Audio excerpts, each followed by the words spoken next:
Hello everybody, and welcome to another edition of the Mr. Warren Hayes Show. I, of course, am Mr. Warren Hayes, welcoming you to this podcast where we talk about professional wrestling here on youtube.com/Mr. Warren Hayes. We're on your favorite podcast application. You may be wondering, if you have the benefit of video right now, why you are seeing a still frame of me instead of my typical animated self. And that is because I have had the flu for the past couple of days. And I am not presentable in any way, shape, or form.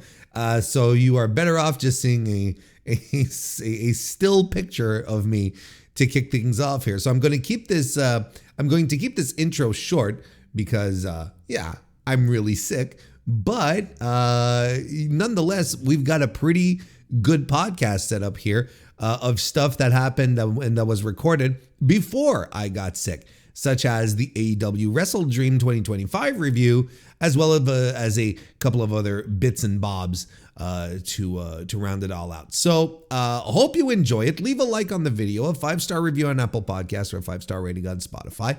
And I will go and continue to take care of myself and drink lots of liquids. Thank you all very much for being here. Let's get right to it.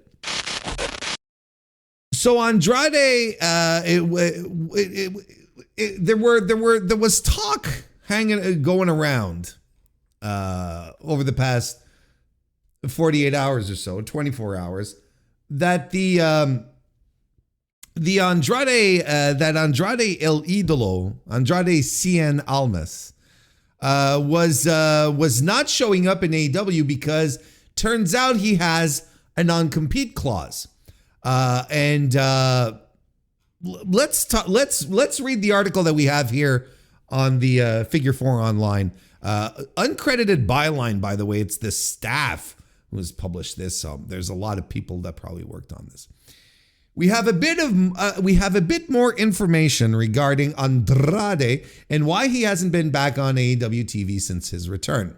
On the October 1st edition of Dynamite, Andrade made his return to AEW less than a month after being released from his WWE contract. He joined the Don Callis family on the episode and started a feud with Kenny Omega. Since then, though, there has been little follow-up with fans. No, excuse me. There has been little follow-up with fans wondering where Andrade has been. Little follow-up. There has been no follow-up. But moving on. Brian Alvarez reported the following. Regarding Andrade, all I know is that he's not injured and something is holding him up regarding his non-compete with WWE. WWE main roster wrestlers traditionally have 90-day non-compete clauses after being released. A report from PW Insider said that Andrade's departure was due to multiple wellness policy failures. To be fair, John Alba from Sports Illustrated also reported this, reported the same thing. And if I'm not mistaken, I think it was Alba who first broke that there might be multiple wellness violations, right? If memory serves me right. So Andrade's departure was due to multiple wellness policy failures, and WWE made the decision to cut him outright rather than continuing to pay him during a non-compete period. Andrade did wrestle for The Crash in Mexico on October 3, winning the promotion's heavyweight championship. He is also scheduled to compete for WWC in Puerto Rico this weekend on the same day as AEW WrestleDream. I don't know why I said it like that, but I feel like Puerto Rico, like the dynamics of it always feels like it's been designed to just give it like an extra oomph of enthusiasm. I don't know. An Andrade versus LA Park indie match was supposed to take place for Mucha Lucha Atlanta in Norcross, Georgia on October 26th, but it is no longer being advertised. Andrade's first AEW stint lasted from 2021 to 2023. His return has made him the first wrestler to go from WWE to AEW to WWE to AEW again. That's one for the history books right there. So so that's the gist of the situation that we have here. Okay. Now, PW Insider did come back around when this news started to break about Andrade.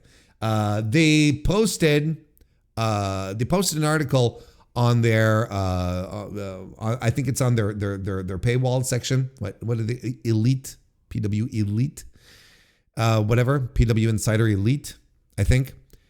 And according to them, this is what went down. Okay, when people first started asking about Andrade's release, the general understanding, even within WWE, was that since he got cut over wellness policy violations, he wasn't getting his 90-day payout and was free to go wherever he wanted. That was the general. That was the general gist of it, the impression. Turns out, that doesn't seem to be exactly the spot. PW Insider says after Andrade started popping up at shows in Mexico and the US, WWE circled back to him to let him know, well, yeah, sure, you're not getting the usual 90-day pay, but you're still under that 90-day no-compete window. This is, bear with me here, okay? I'm trying to do this chronologically. So this is what PW Insider reported. So basically, as one WWE person put it to PW Insider, the company didn't want to set things up so someone could fail a test, get released, and then just roll into another promotion the next day, right? So they didn't want to create a situation where a person could get fired, so then not have the non-compete clause bind them, and then they go and show up somewhere else. It's kind of like a fail-safe for them. Are we good so far? Is this making sense? But then a little more digging, and this stuff came up here regarding some new details in WWE contracts under TKO that we were not aware of. An update to WWE and TKO's contract structure is what currently has Andrade on the sidelines after his AEW return. This is an article from the Figure 4 Online Observer. Earlier this morning, Brian Alvarez reported that Andrade's mysterious AEW absence was believed to have something to do with his WWE non-compete. Now, Alvarez has confirmed with multiple sources that it's standard for new WWE TKO contracts to have a clause where wrestlers have a 1-year non-compete if fired for cause or breach. This is Alvarez's quote right here. We have it confirmed through multiple sources that the new TKO contracts have a clause where if you are fired, there is a 1-year non-compete. The older contracts had this, but it's standard now. This is the holdup involving Andrade. Very skeptical this would hold up in a legal battle, but it's in the contracts. Now, I don't know what he means when he says the older contracts had this, but it's standard now. I don't know what he means by that. Does he say that some older contracts had this stipulation, but now it's across the board? Maybe that's what he means. Andrade returned to AEW on October 1st, showing up in the promo. Oh, okay. Well, this is the background then that we all read. So what a story. So this is the situation. This is the thing that ultimately Andrade is under. Multiple other outlets have also confirmed that this is the case. I think even Sean Ross Sapp got a hold of the wording, the verbiage in the contract that basically says, yeah, if you're fired for cause, then you don't get to work anywhere for a year. And yeah, like as we mentioned, and I think this is important to understand why they do this. And it's really to avoid a situation where if you get fired, you cannot show up the next week on a competitor's show. That's all. Okay. It's a protection for them in that regard. it is what it is, right? Does it make sense for a company to do that kind of thing? I think so, yes. Like, my own, like in my shoot job, my contract has a non-compete in it. And I understand why, because then, I can go to a competitor and my head is full of the current strategy and direction of my employer, and I can go, use that as leverage and feed that to my, let's say I go work for a competitor, I can feed that to them. So, there's a certain amount of time between me not being able to work for a competitor and my firing date. But then again, my employer does continue to pay me during this non-compete period. It's like I'm no longer employed. Like I stopped getting benefits, for instance, but I still get a salary nonetheless. But tell you one thing, folks, it ain't a year. That's insane.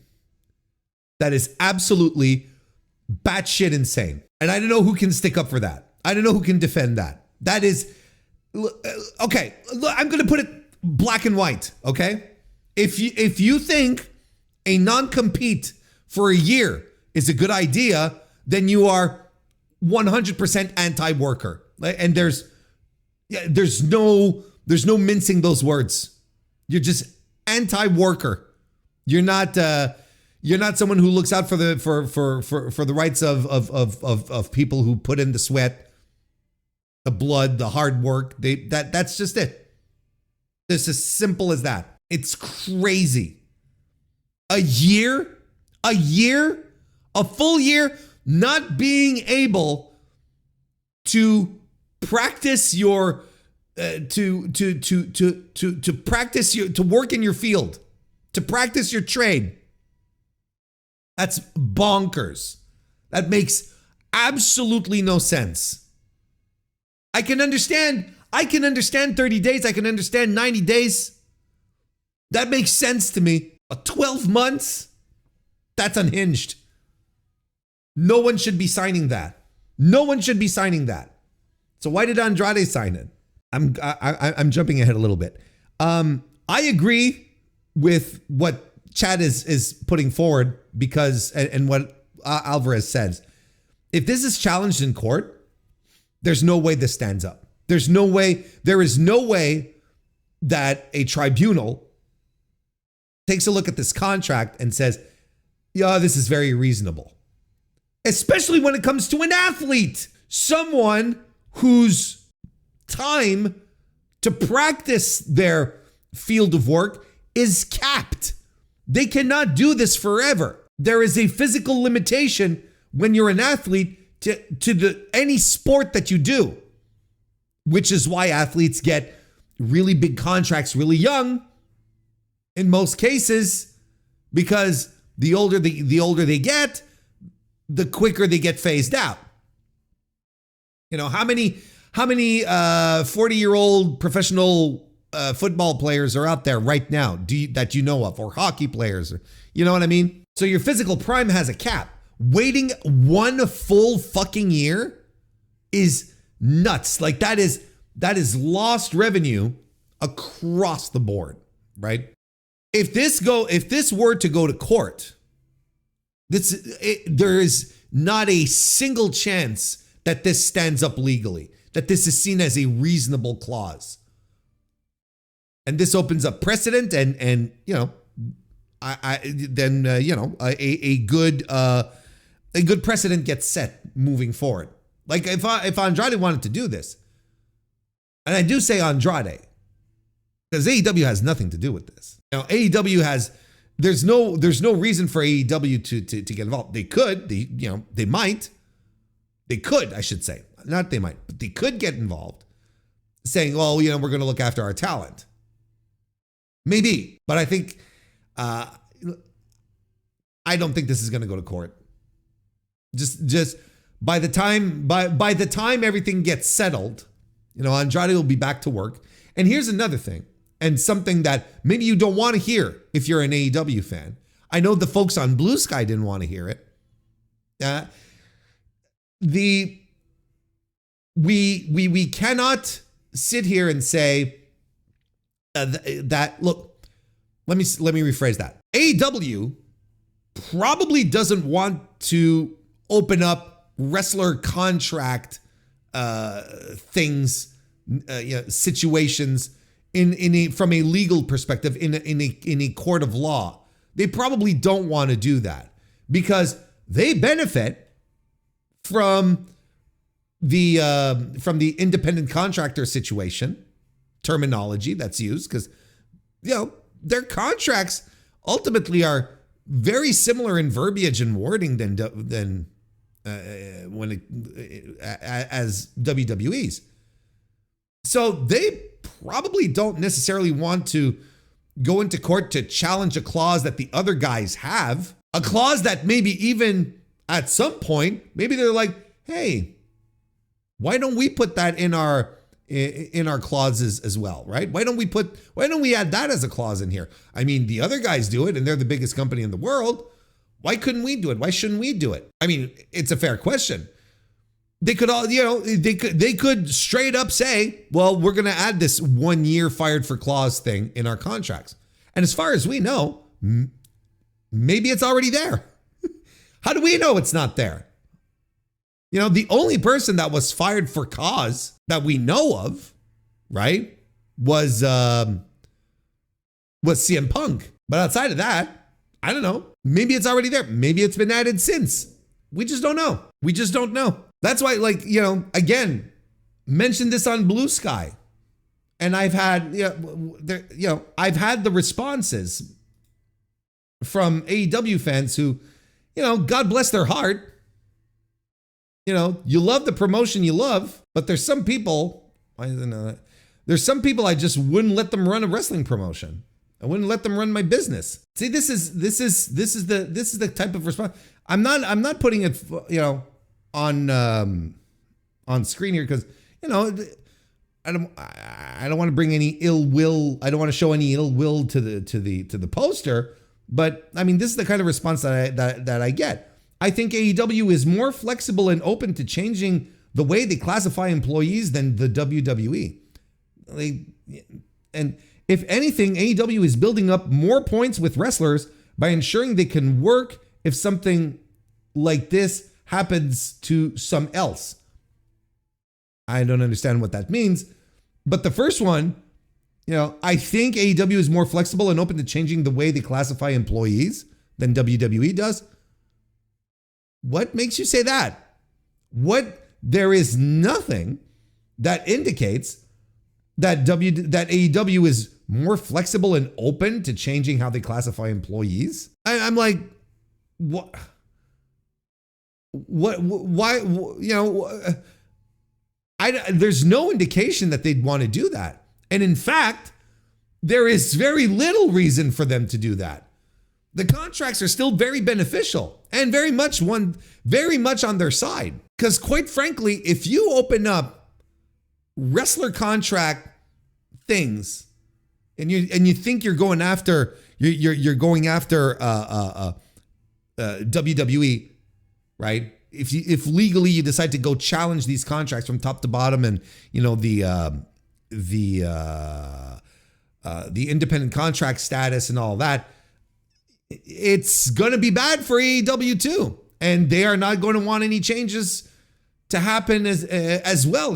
It's one of the reasons why they absolutely fought to get some arbitration happening in the Kevin Kelly case with the Tates, because Kevin Kelly was straight up bringing up information that from the contracts, right? Was straight up saying, look, this in the contract, is not good, and this and this and this. And in what was published, all of that was redacted. The specific points, we read it online, on stream, I should say. All the specific points that he was bringing up in regards to the contracts, they were all, it was all redacted. So if this ever went to discovery, if this stayed public and it went to discovery, we would get a glimpse as to what a contract looks like in AEW. And AEW doesn't want that. They want their trade secrets to stay secret. They want to continue giving the impression that they're, I don't know that they're a socialist haven. It's like, which is still weird to me. Like, yeah, like these responses come from people who think like everything is, just and fair and not completely balanced towards the company, where in fact most of these contracts are always balanced towards the company. So I don't know what to I don't know what to make of these types of responses. I don't know why people get upset. It's not necessarily a thing where I'm saying AEW is bad. I'm just saying they're playing the game. This is the game they're playing. These are the contracts that they use that are standard in the industry, that go hand in hand with what WWE puts out. They don't want these contracts to be challenged in court because it's going to hurt their business too. To think that they'd be open to changing the classifications is wild to me. I don't see why they would. There's no indication they would be. I don't know why anyone would have that impression. I think they would be. What are we talking about? What are we talking about? It's a company. It's a company like every other, and it's a wrestling promotion like most wrestling promotions you know of, and that's something you just have to understand. So, I've seen it all today with people, saying, "Oh, Tony Khan is going to come and he's going to fight for Andrade." I don't think so. I really don't. Because he is opening up a can of worms, brother. Let me tell you. And it's not going to be as beneficial towards AEW that people might think it'll be. But I want to underscore this. I'm not saying that it should not be challenged. I think it should be challenged. 1 year non-compete is absolutely batshit crazy. And no one should be signing that. Which leads us to this point here. Did Andrade read the contract? Or did did Tony read Andrade's contract, right? Like those are the two things. Now, I'm pretty sure the way it works, folks, I'm pretty sure that your new employer should not read your a contract that you own with your previous employer. I'm no legal expert, but I'm pretty sure that your new employer shouldn't be requesting a copy of your previous contract with your previous employer. That's one thing. Should Andrade now, did Andrade know now that there was this 1 year thing?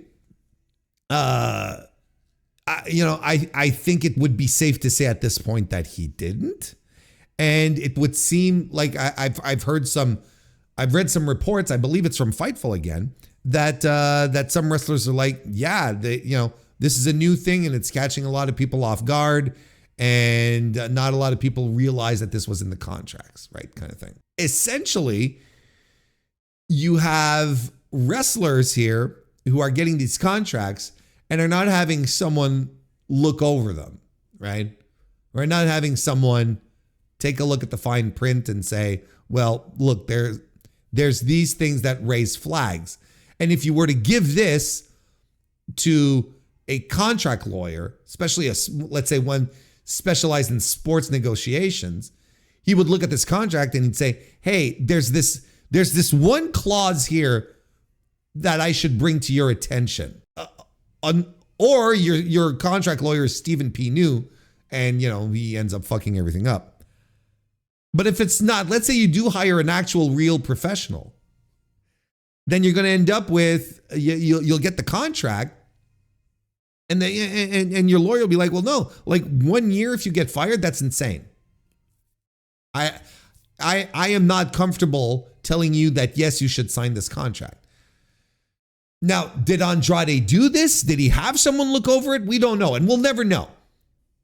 Maybe he did see it and he brushed it off because he was like, no, I'm here for good now, baby. I'm back. This is where I want it to be. I spent 8 months, 9 months in AEW, posting online at how miserable I was and getting into fights so that I could get fired. See where we're going here? So that I could go back to WWE. Now that I'm here, nothing bad will happen ever.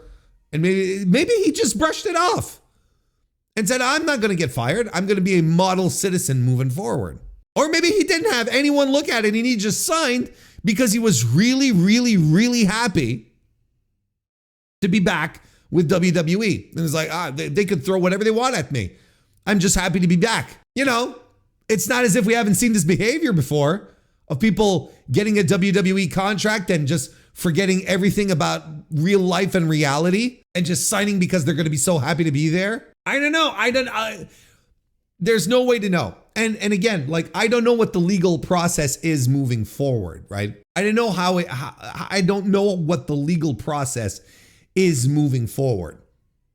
But I don't think I think it's naive to believe that it's, one phone call and TK asks Andrade, a professional wrestler, a professional liar, hey, are you under a non-compete right now? And Andrade says no, and he believes him instantly, right? There's probably some form of due diligence that happens. I can only assume. I would be very, very surprised if Tony Khan was straight up told, just straight up took Andrade's word for it. That doesn't make sense. I know we like to portray Tony Khan as a bit of a goofball, a bit of a bit of a fan, a guy who loves his wrestlers and whatnot. I know how we like to portray him, but that's not necessarily the truth here. That's not necessarily the case in this circumstance. He also works, for the NFL, for the Premier League. I would assume he's a lot savvier when it comes to negotiating with all these athletes who are just jockeying for leverage. I don't think he's going to take a professional wrestler's word for it without doing any form of due diligence. Look, I couldn't tell you what happened here. No idea what happened here. But the thing that sucks here is that Andrade will be out probably for a while. It makes it very complicated. It makes things very, very complicated. Yeah, it probably just makes things so incredibly complicated moving forward with Andrade. Big surprise that Andrade comes back to AEW and it's already complicated. It's almost as if some of us already saw it coming. I don't know what to tell you. I don't know, it's disappointing, but I can't help but not be surprised that Andrade is making things complicated already, that there's already a situation around him. No, he didn't get into a fight with anyone. No, he didn't. He hasn't sat around trying to, what's the word I'm looking for? He hasn't been sitting around, refusing to do jobs and stuff like that.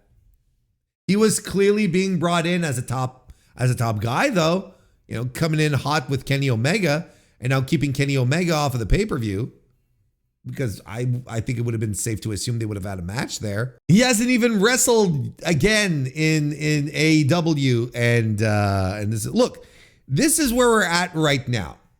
On Thursday, October 16th, there is a very, very strong chance that tomorrow we get a whole new set of information.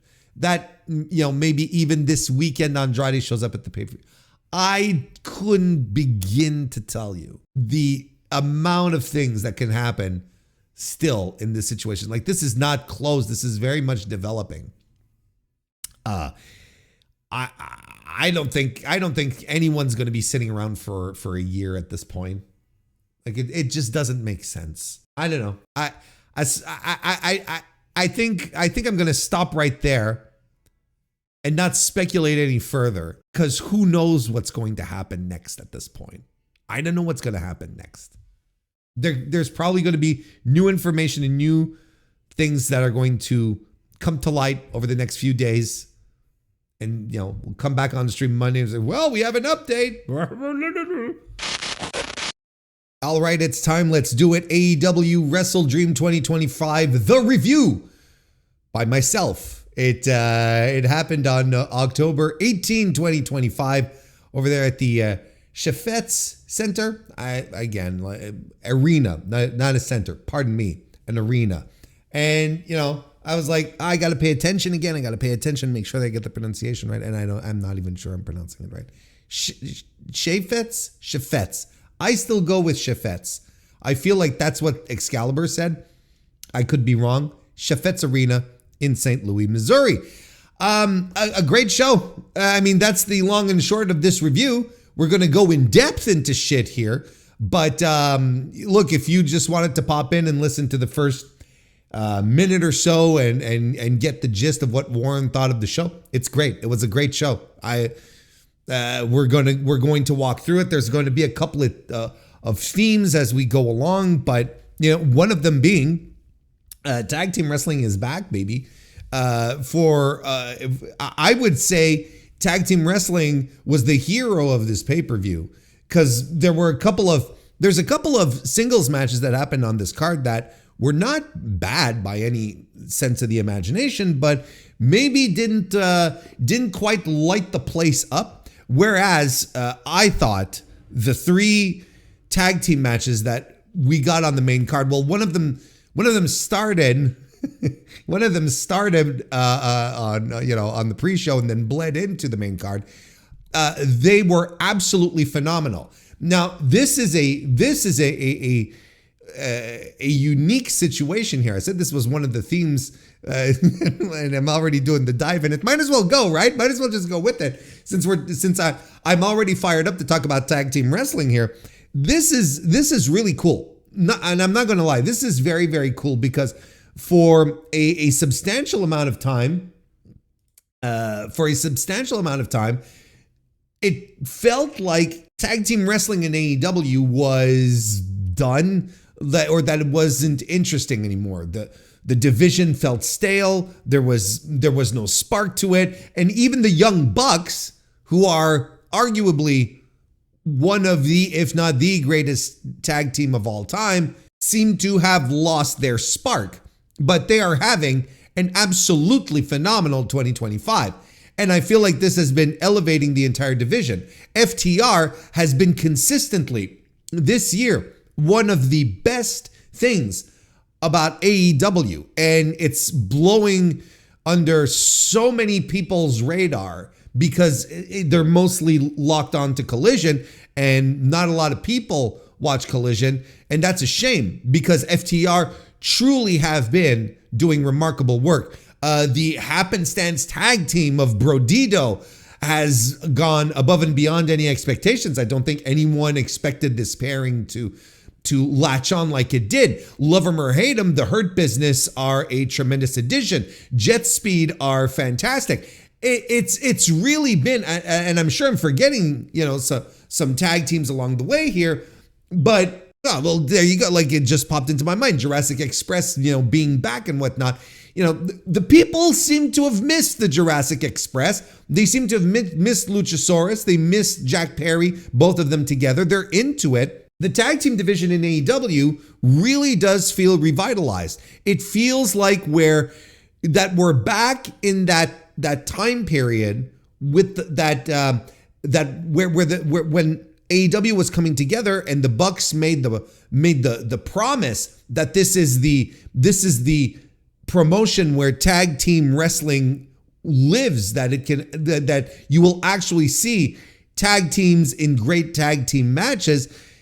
It didn't feel like that was for the longest time, and I think there's multiple reasons for that. But now it legitimately feels like the opposite, and there's going to be a lot of people that are going to focus on a lot of things on this show And one of the things that will not be heralded, because don't get me wrong, there's a lot to talk about on this show, and I can't blame anyone for, the main event, etc. The Mercedes stuff. I can't blame anyone to zero in on that stuff, but I really think that one of the underlying currents of this show. In fact, it's not even an underlying. What am I talking about? It's not even an underlying current. It's fact. It's there. It blew up in our faces. 3 of my favorite matches on the show were tag team matches. My match of the show was a tag team match. So, I'm not going to sit here and pretend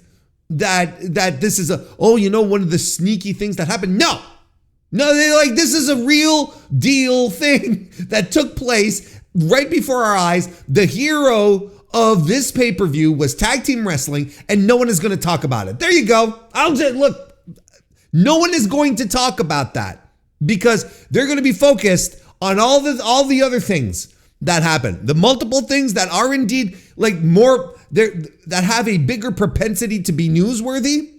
But when you scratch a little, when you've got your thinking cap on and you're smart, you'll take a look at what happened here and you're like, you know what? The story of this pay-per-view truly is tag team wrestling in AEW just might be back, because it was the backbone of this entire show. Look, you want some hot takes? I don't think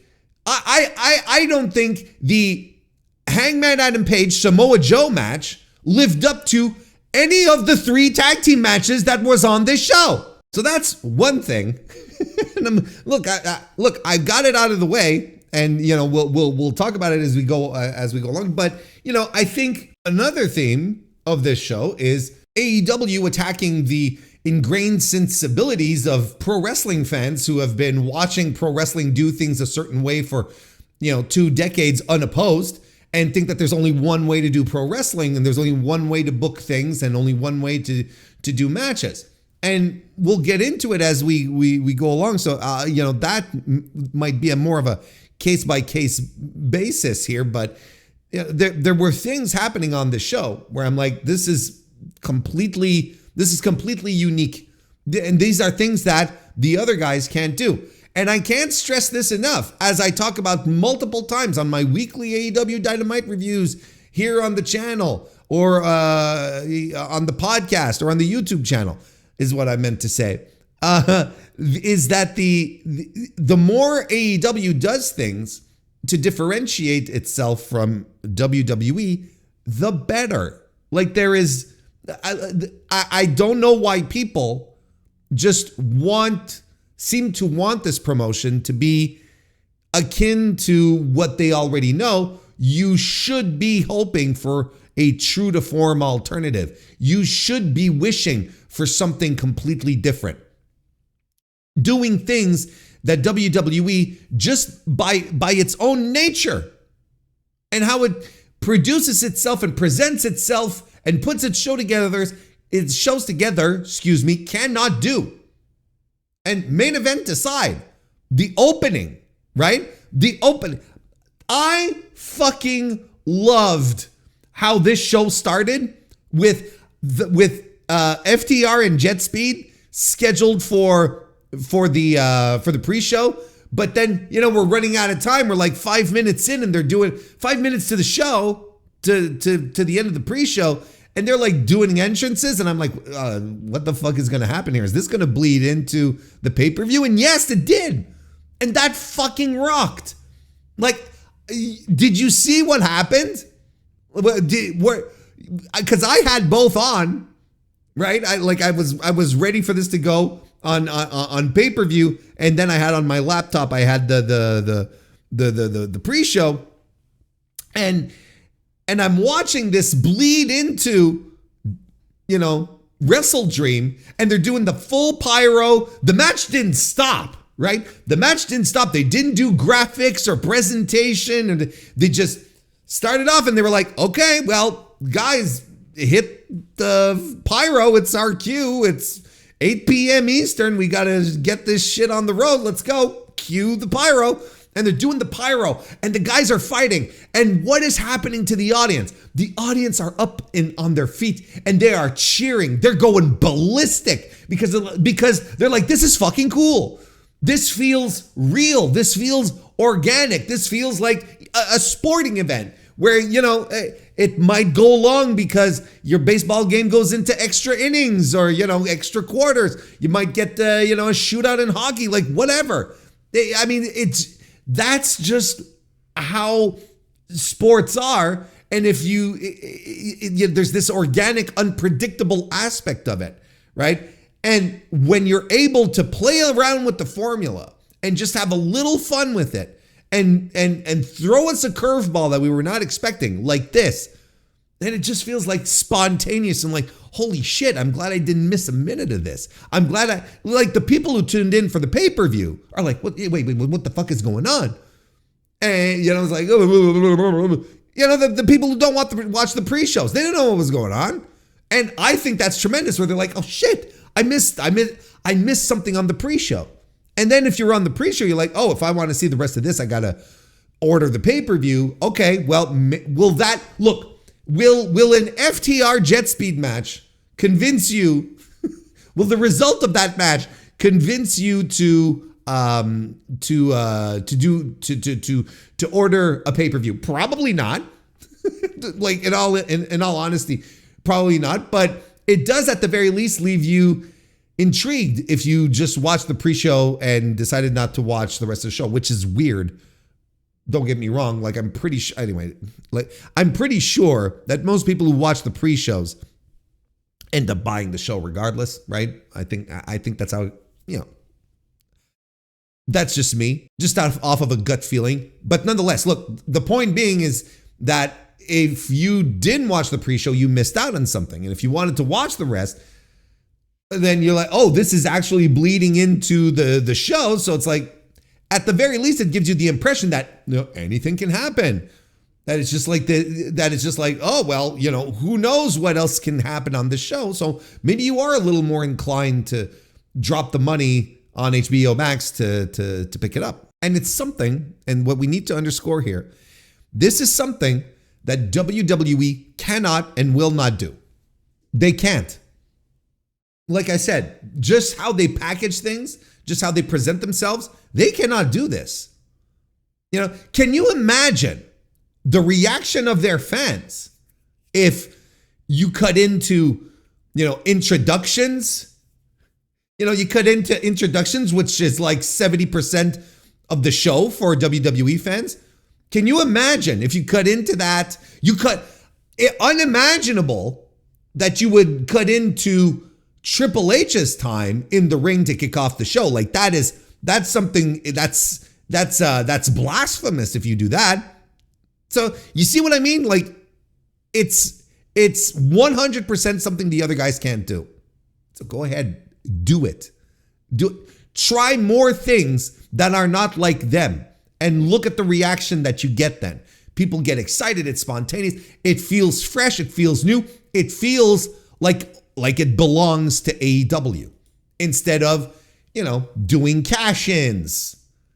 And doing cash-ins and, my guest at this time interviews backstage and stuff like that, which are contract signings, which are WWE coded things that don't belong to AEW. They belong to the House of Sports Entertainment. I thought the start of this show was phenomenal. And the guys, the FTR and Jet Speed, just kept cranking it up. But look, this is not how I'm tackling the review. But it is nonetheless a theme, okay? We are going to talk about this match, but not right now. We're going to do it. We're going to get to it. I'll delve into the match. But since we were talking about themes of the show, and one of the themes is do things that the other guys can't do, well, this is a great example right there, the way they started the show. And there's other stuff on the show as well.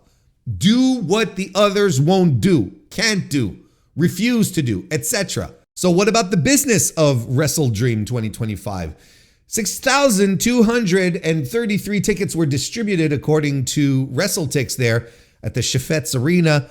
it's a good little number. They've been doing better business for WrestleDream over the past couple of years. I don't know how good St. Louis is to AEW, really. Like, I know it's a town that is rooted in pro wrestling history. By golly gee willikers, you were made sure to understand that during the show in one particular circumstance.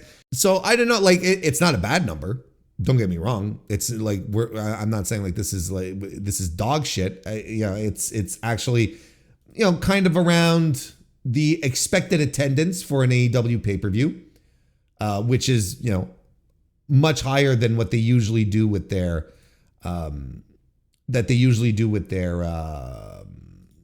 weekly shows. And I mean, it's crazy when you think about it, right? You think like, I think we have to come to a realization here is that AEW is a pay-per-view wrestling company, because I don't understand how they can deliver great pay-per-views like this, right? Like I often like to say, you never bet against an AEW pay-per-view, right? I don't understand how they can consistently, once a month, deliver a pro wrestling show that is good to great, even to excellent, to like, show of the year, one of the greatest shows of all time. Like, they span the gamut of really great shows. When's the last time we truly had a bad AEW pay-per-view? Not a middling one, not a one where you're like, it wasn't, like bad, that you're all like saying, no, this stunk. And yet, the week to week on TV, the Dynamite specifically, you get, you get a little exhausted. It's a little exhausting to watch sometimes. Sometimes you're like, what are we doing here? Like last Wednesday, the Go Home show, which I didn't think was particularly good. I didn't think it was necessarily awful, but I don't think it was good. I think it was carried by a couple of things. But look, I have my review if you want to go listen to it. And the week to week seems to be a lot more difficult to get people buzzing and excited about the show. Whereas this show finishes and there's a ton of shit to talk about. You're buzzing about a few things that you've seen here on the show. You're telling your friends, you're telling your friends, you're jumping into your group chats, you're going into your Discords, you're going on to your message boards, and you're saying this show was great. I had such a great time watching the show. And now you're psyched to watch Dynamite on Wednesday because they've already set up some stuff, the Hurt Business versus the Ops, and you're like, wait a second, what are we doing here? Is there going to be a title change? Are we, now that the Hurt Syndicate are number one contenders, are we, are they going to have multiple belts? And, I'm kind of like, and then Bandito versus Kazuchika Okada, where you're like, okay, there's a couple of ways this can go, but, there seems to be a clear path, but, there is an argument to be made for Bandito winning anyway, you're already looking forward to things. Like, how is Hangman going to react to this beatdown that he had? What's next for Jon Moxley and Darby Allin? Like, they clearly have to move on from this point. So, there's a lot of excitement now. Like, there's a lot of things, the women's tag team brackets, the tournament for the tag team tournament, the women's tag team tournament, the brackets. See, I got to it. I made sense. They're finally gonna reveal the brackets. They're starting off the tournament. Who's gonna be in it? It's like you're buzzing and you're like, okay, let's go. Like this is something that could elevate the whole thing. The weekly shows, the Dynamites week after week, but I it's weird, but I don't have faith that AEW is going to be able to sustain this and is going to get me invested in one or two programs that will lead me to Full Gear, where I'm going to be like, okay, There we go, Full Gear, another great show. Like, I will never bet against the show. Even if the build to a show isn't great, or in some circumstances for certain matches is cold as fuck, I will never bet against an AEW pay-per-view. It's because they always end up proving that when it's time for the big time shit, they deliver, and in some circumstances even over deliver. So I don't remember how we got here, just talking about ticket sales. Oh yeah, because I was like, yeah, it's okay. Now I remember, because we were talking about, basically saying like the main pay-per-views are so much more compelling than the weekly programming, and they really are. Like, and I'm not just like projecting hopes and fears upon ye right now. I remember a time when I would watch Dynamite week after week, and at the end of every Dynamite, I'd be feeling pretty much what I'm feeling after watching WrestleDream, slapping my hands together. I'm like, appointment viewing next Wednesday, this fucking rules. And it's been a while. Again, not that the Dynamites aren't good, but they could be so much better when you consider how high level these pay-per-views are. It's what is holding us back on the week to week. What is keeping us from truly going, pardon the pun, all in on just an excellent week to week product. Not just good, great, excellent, because it could. I don't know why we settle for less. It's like pro wrestling fans sometimes are conditioned to that because of 20 years of mediocre booking from one man that has taught us to sort of be apologetic. Well, this week didn't go so great. Oh, well, this week, but this week, this was pretty good. Pretty good doesn't cut it. It could be better. It could be stronger.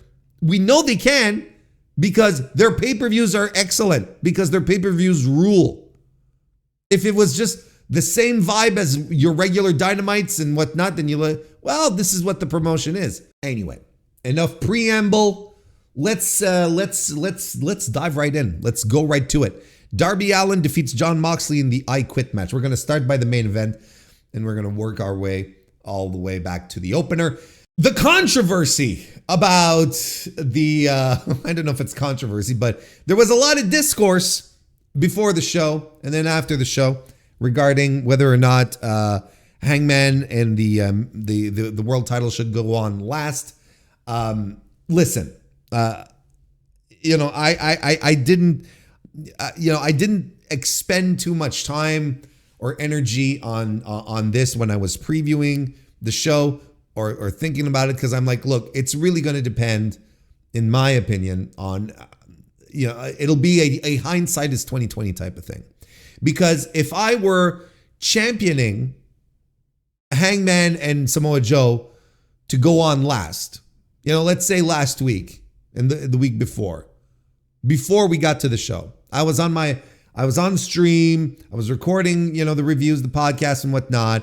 And I was saying, look, it will be a monumental failure if AEW doesn't put Hangman and Joe in the main event. I'd get to this, to WrestleDream, watch WrestleDream and see how it all plays out. And I would have egg on my face. I would come back and eat crow, where it would be like, no, it was actually a good idea. It was actually an excellent idea because of how the I Quit match ended, which was terrific. I think it was a super smart move to not have Hangman and Joe finish the pay-per-view. I think it would have been.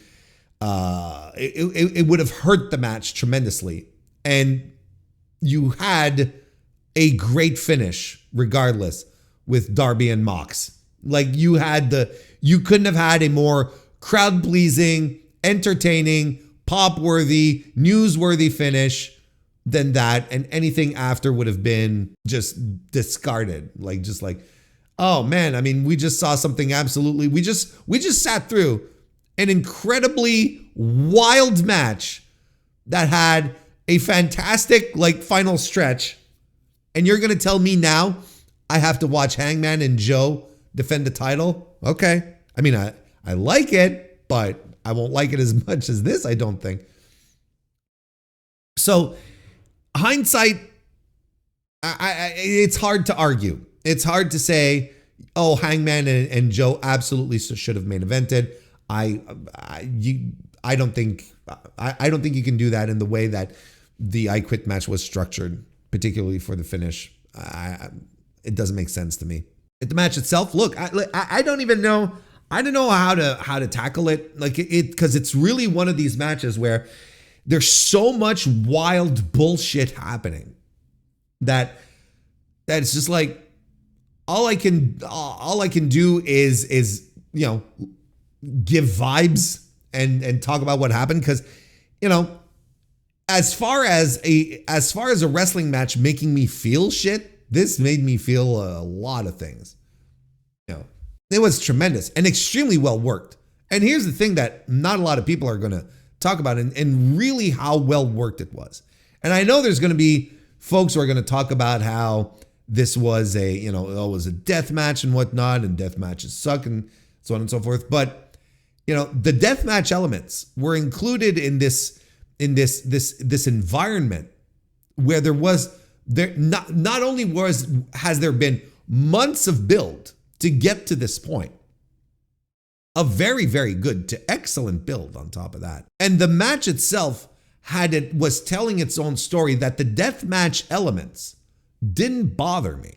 They didn't make me feel like this was gratuitous. And you know what I'm talking about. When you see low-level death matches happening out there, particularly on the US Indies, you're like, all right, well, it's just guys throwing themselves into light tubes because, that's what they do. But here it felt purposeful. It felt needed to a degree. The bamboo skewer spot, right, had me cringing and twisting in my chair, and I was like, oh my God, this is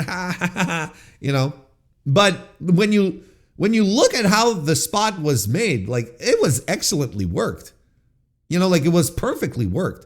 And those who are out there screaming at the top of their lungs and doing some concern trolling, because there's a lot of it, and it's good work to the concern trolls today on this Sunday, because forgot to mention I'm recording this on the day after, October 19. They're just getting worked. I also know that there's a substantial amount of bad faith to it as well, but they're getting worked.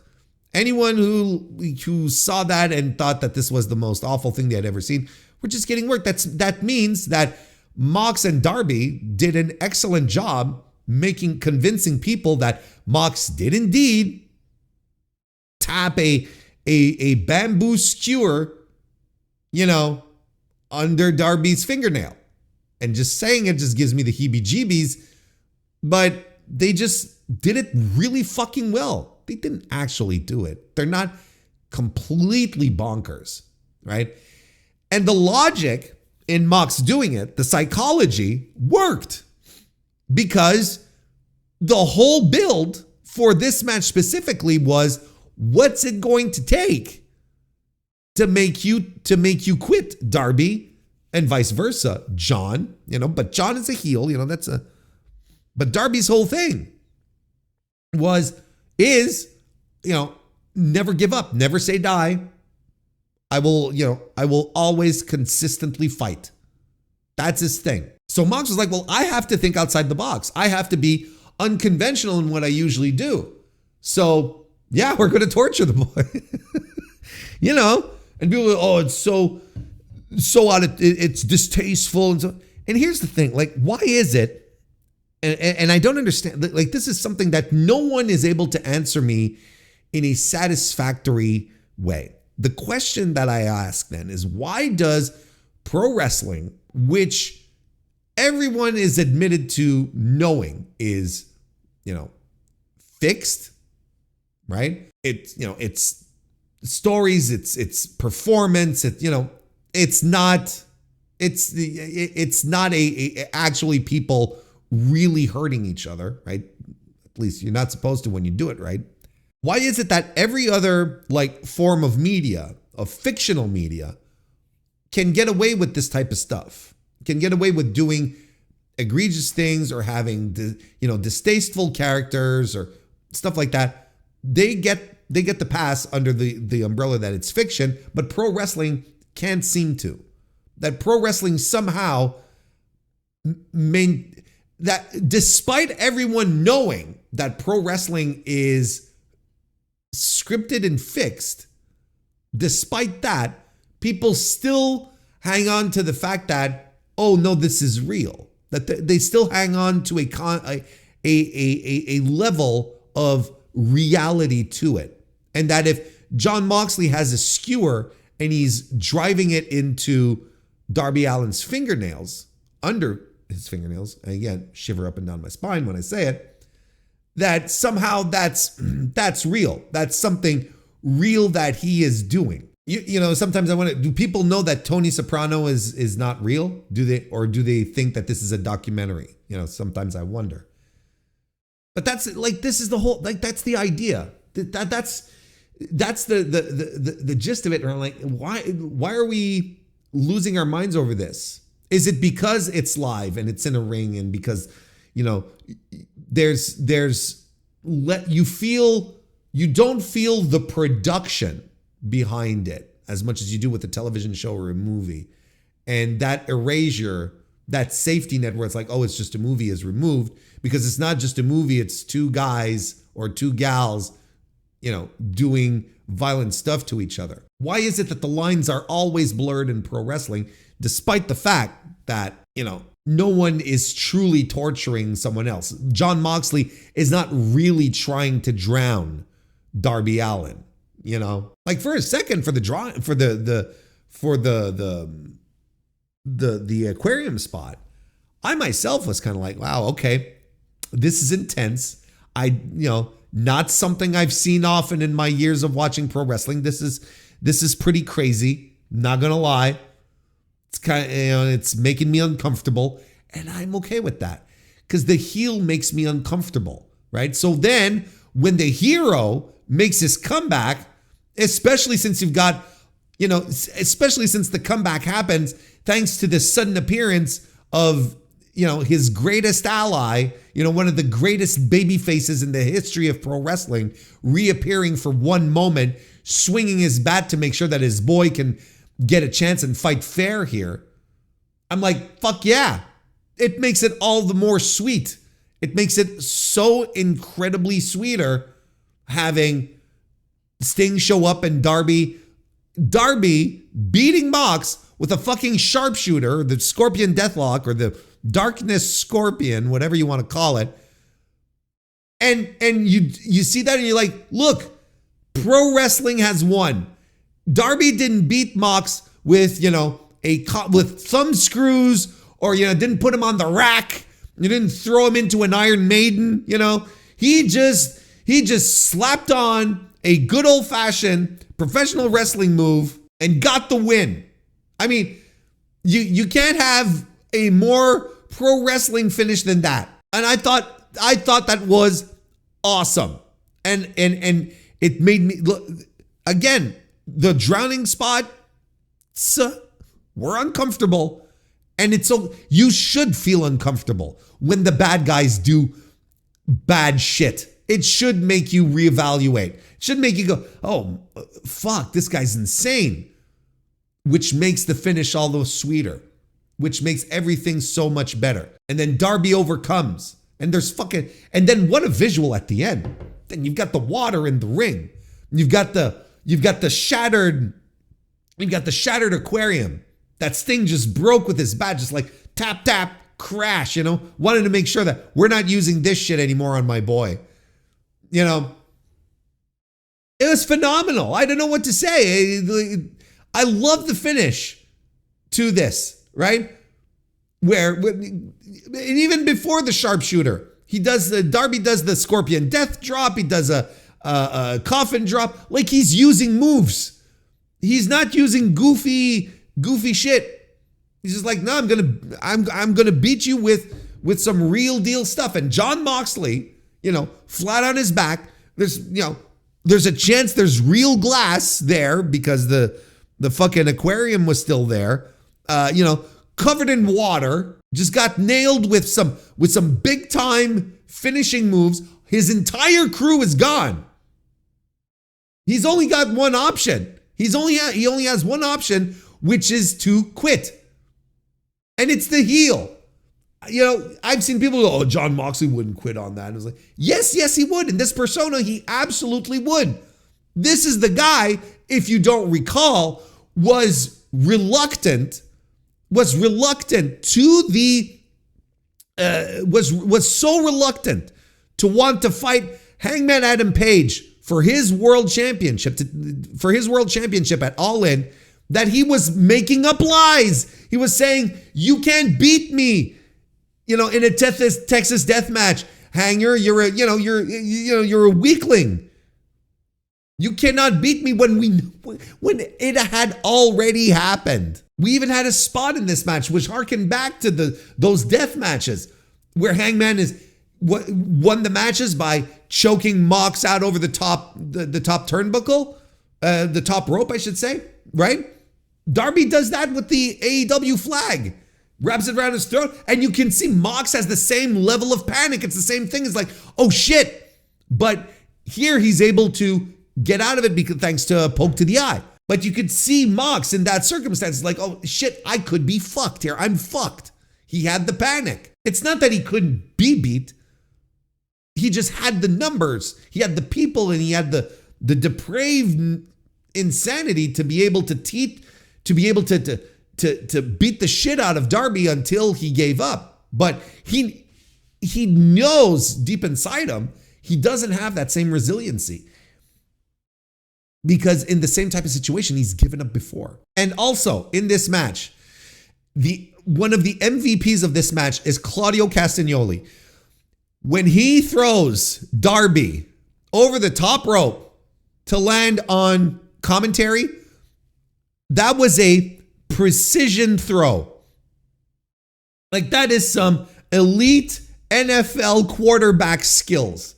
Like, he could, a few inches, off, and Darby could have really gotten fucking hurt, overshoots it, undershoots it. Claudio landed that throw perfectly. Darby landed exactly where he was supposed to land. It's almost as if Claudio had the auto aim on that one. Unmistakably great throw. For a spot that could have gone horrendously wrong. See, everyone's freaking the fuck out over a worked skewer spot, right? Everyone's going nuts for that. But the table throw, the commentary table throw, could have been so much worse. That was actually dangerous. That was the spot that was legitimately dangerous. Anyway, this was fantastic. I give it 4.5 stars. It was, it's just one of these absolutely wild things that matches, I should say, even it's not just a thing. It's one of these wild matches that only AEW can put on a major league level. I'm talking about. This is something that WWE could never, ever sniff. They could never do it. Ever. Why do you think their crowds of, why the house media and the bad faith actors are all out there burying this match? Because they know WWE cannot do something this fucking cool. That's all. They just can't do something this cool. And they can harp on all they want about how, it's dangerous and, it's disrespectful to wrestling and so on and so forth. Buddies, listen, you have, let's say, Jacob Fatu and Ilya Dragunov pull off one of these matches. I don't know. I'm just pulling two names out of the hat here. And they do this kind of shit where, Fatu has an aquarium and he's trying to drown Ilya Dragunov. There is not one of you assholes the next day who was complaining about how dangerous it is. You are going to be up at the barricade saying how fucking cool it is. Without a doubt. There will be no concern trolling. The only reason they don't like it is because it didn't happen in their promotion of choice. That's all. On the only thing that they watch. That's all. Tremendous finish. I loved how the match finished. Look, I thought this was insane. It was crazy. And I think they did really quickly, because I do want to move on here. We've been talking about this for a while, but I do think that they really did the best out of a situation where they could not use blood. They couldn't use blood because of the State Athletic Commission. The State Athletic Commission, never said anything about drowning a man. You can't bleed. You can't use glass, but aquarium, that's not on the list. Hangman Adam Page retained the AEW Men's World Championship against Samoa Joe in a good match. I thought this was very good, actually. The way this was built, this was the way this was built was essentially, the massive monster of Samoa Joe taking over for the majority of the match, beating the piss out of Hangman, so that Hangman would build his comeback and get the big fiery babyface win, which he did in a match that I wouldn't say they lost the crowd. That would be unfair. I don't think they lost the crowd, but the crowd wasn't all that into it. I think the only problem was that Joe's control segments were a little too long, and maybe Hangman's hope spots weren't as scintillating. Didn't get the crowd into it, because when they did that final exchange where Hangman flat out said, "Come on, motherfucker," that crowd just got up on their feet, and that's what they want out of Hangman. You see, this is what we want out of Hangman. I'm going to throw my hat into this. Fiery, won't take any shit. Just, a little dose of real angry top guy Hangman. That's not afraid to back down. Everyone, the audience jumped up on their feet and started cheering, and it carried that vibe carried through that final sequence of the match as well. And we got some big near falls, some big moves. You got the counters to the Deadeye and the Kawada kicks and the Tenryu power bomb and then the Kikina clutch sequence, and they're just making their way out of it. Again, this was very good, and the finish, was Hangman doing 3 buckshot lariats. After he does a Deadeye first, which is impressive in and about itself, right? Respect. And then he does 3 buckshot lariats. Because the first 2 that he lands, Joe doesn't even move. Joe doesn't even stumble to a knee or anything. It took the third one to really drop him to flat on his back and for Hangman to get the win. Yeah, listen, I thought this was a very good main event. Very good. A 3 3/4 stars type of main event. I have no issues with it. Wouldn't call it great. Won't go that far, but I thought this was very good. And again, with how things wound up, this is exactly the positioning you needed to do for this card. This was exactly it. I have no qualms here. And then, of course, after the match, you have the angle where Paige and Joe sort of shake hands, and they hug, and the rest of the ops come out to check out to check up on Joe, but they end up turning on Hangman, and then they beat him up. Joe does a muscle buster on Hangman onto the AEW World Championship. And we've got ourselves a heel ops faction, and I'm 100% for this. Look, again, this is something we've talked about a few times on the Dynamite review specifically. There's a void right now with the absence of Swerve, of Ospreay, of MJF that aren't around, and we need to fill it with we need to fill the void. Just as simple as that. We need to fill the void, and AEW right now is a little lacking with really top guy heels. Lots of top guy baby faces, but not a lot of top guy heels. Now, am I saying right now that Samoa Joe suddenly is in that pantheon? I think he can be a convincing top guy B-level challenger, sure, but he's not, he's not in the same strata as the guys I just mentioned, and even Mox and Hangman. I'd put, as far as the men go, I'd put Hangman, Mox, MJF, Ospreay, Swerve up on that level, right? There's not a lot of convincing heel B challengers, right? That you can, because the good part with Joe is that you can plug him into that spot and then plug him out and whenever you want. So he can hang around in the mid card and do whatever he needs to do, and then I need to put him up there on the into the main event scene, and it'll work. Like everyone believes that Samoa Joe is a tough guy, right? He's a mean bastard that will just destroy you in an instant. So that aura keeps that alive. Does this make me more convinced that Samoa Joe is going to win the title off of Hangman? No, hell no, absolutely not. There's no way. There's still no way Samoa Joe is taking the title off of Hangman because, of course, this feud must continue, right? We're not quite done here yet. We've got the blood and guts coming up. There might be a lot of, there's a few possibilities for a few setups here. But if Hangman and Joe want to go again and they want to crank it up, maybe they have a better one in them, and I'm absolutely for it.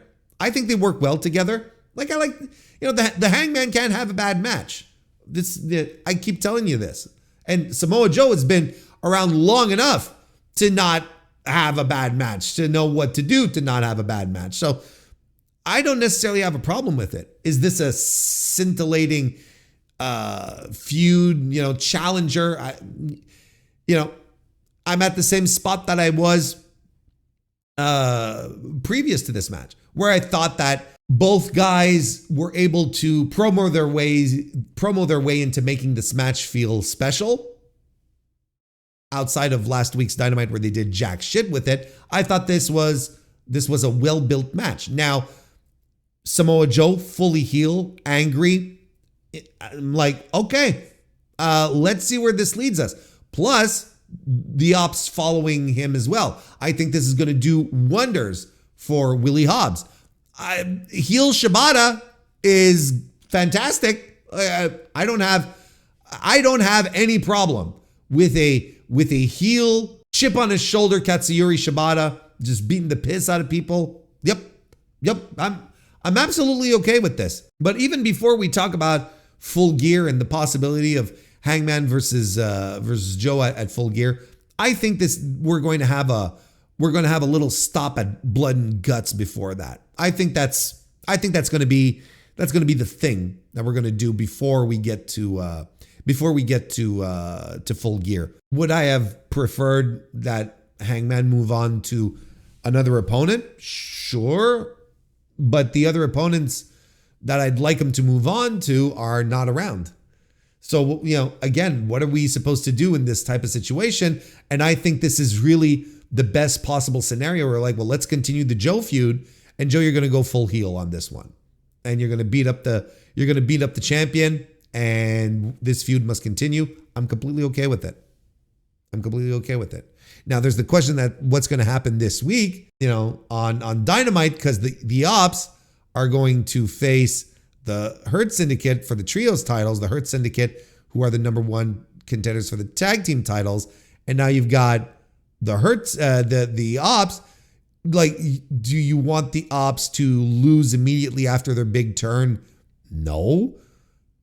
Do you want your number one contenders here to look to drop a match after they just been anointed number one contenders?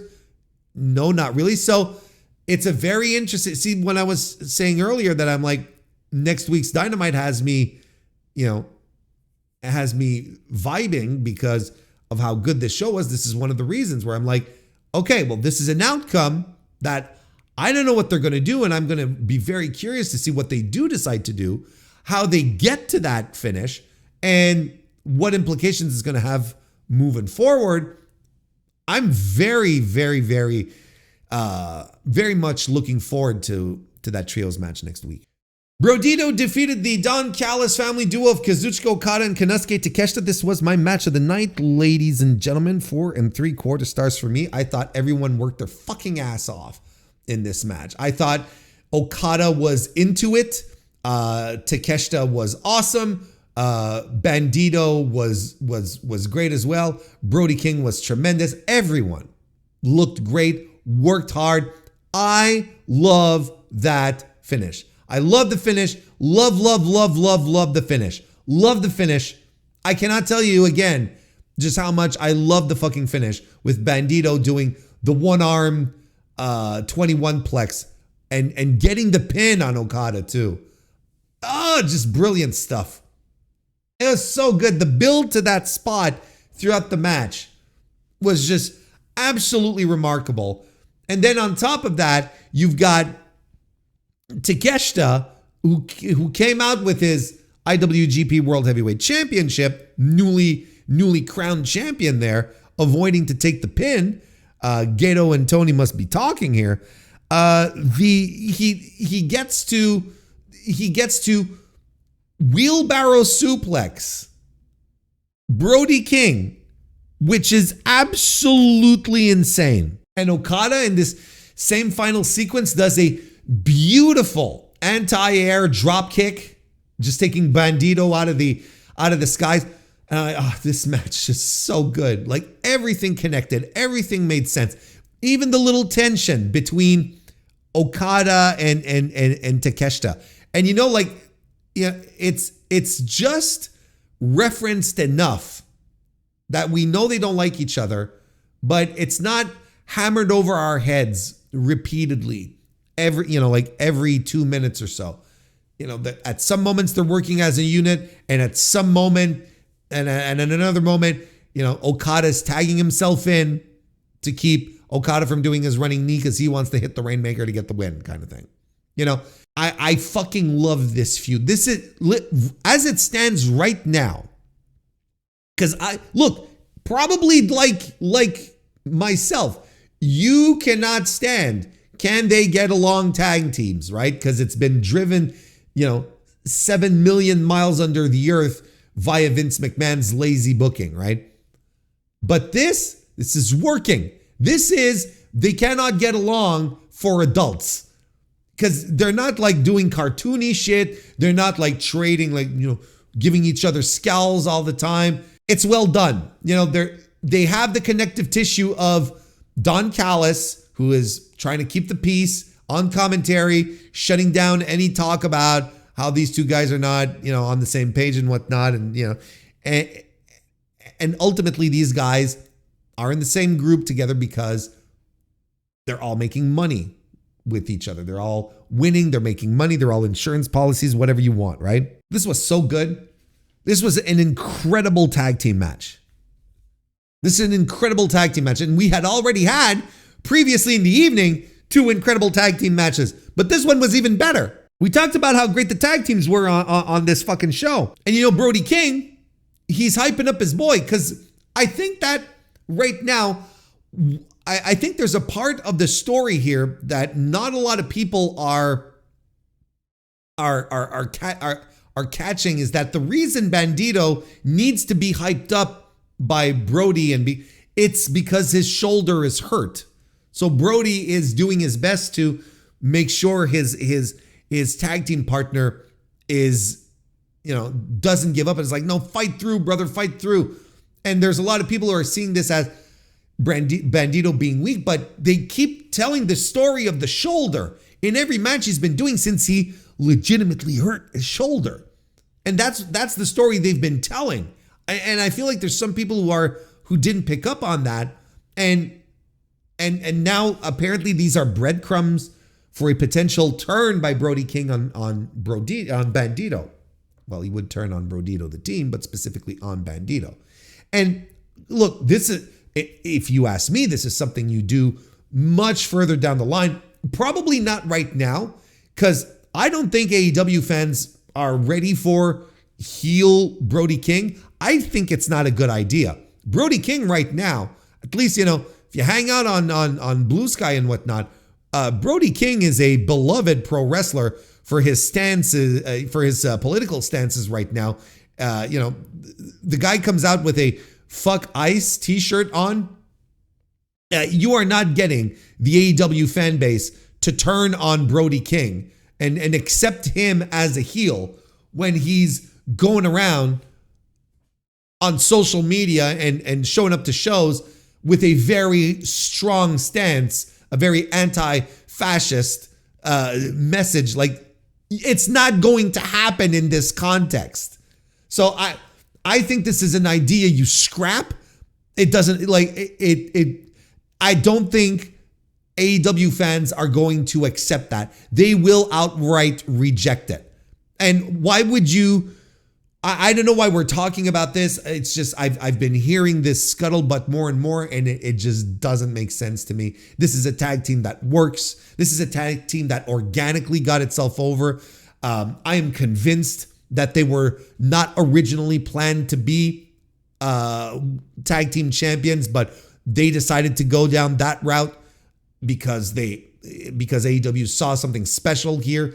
And I think the team is still very special. And I think it is a great use of Bandito. Because like a lot of people, no, let me say that again. Like some people, I don't think Bandito's a top guy. I'm sorry to say, I don't think he's the shoe-in, singles main eventer guy that a lot of people, I should say, seem to think he is. I think he's a tremendous, upper mid-card dude. I will never complain to sit down and watch a Bandito match, but I don't think he's a main eventer. Not an AEW pay-per-view main eventer. I'm sorry. I don't quite see it. He has some great matches, and the guy's also capable of shitting the bed. He's also capable of being very sloppy. Not necessarily a problem because it doesn't happen all that often, so that's why I don't complain about it. That's why I don't sit here going, Bandito. I think he's tremendous, but not on the same level as other people do. So right now, his tag team with Brody, I think, is probably one of the best ways to use him. And he's coming across as affable. He's developing the crowd connection, the charisma. He's got Brody that it just fucking works. It just works. I don't know why we're talking about splitting up these guys regardless. I know why I'm bringing it up, but I don't know why we're talking about it. I'm bringing it up because I don't know why we're talking about it. Yeah, 4 3/4 stars, an incredible match. Chris Statlander retained the, no, wait, before that, sorry. Well, maybe we should just invert the, we'll just invert here, the order. Since one bleeds into the other, we'll just invert the order here. So bear with me. Chris Statlander defeated Tony Storm to retain the AEW Women's World Championship. I thought this match was terrific. I thought this was a hoot and a holler. These women were landing just the biggest power moves on each other. Just a big, hard-hitting power game. Tony was eating bumps. Statlander was eating bumps. They were striking each other, but mostly just dropping each other. I had so much fun watching this. I thought the final stretch was so good. We're doing the 450s. We're doing the Storm Zeros, and we're kicking out. Even Statlander goes for the seatbelt with which she's been winning matches, right? But Tony manages to find a way to get out of the seatbelt because I thought that was a lock at that point, but it wasn't. I was like, okay, let's go. and people were into it. And I love that final submission hold. I don't remember what Stat calls it, but she's got this this final submission, and Tony's locked into it, and she resists. Tony's like is struggling to get out of it, and it is a struggle, and it's a good struggle. And suddenly, like, Tony starts talking shit, right? She says, I couldn't quite pick up what she said, but she starts talking shit to Statlander. So Statlander immediately just like slips out of the hold, and transitions into the Saturday Night Fever blam, and then gets the win on Storm. I don't know. I thought this was an awesome match.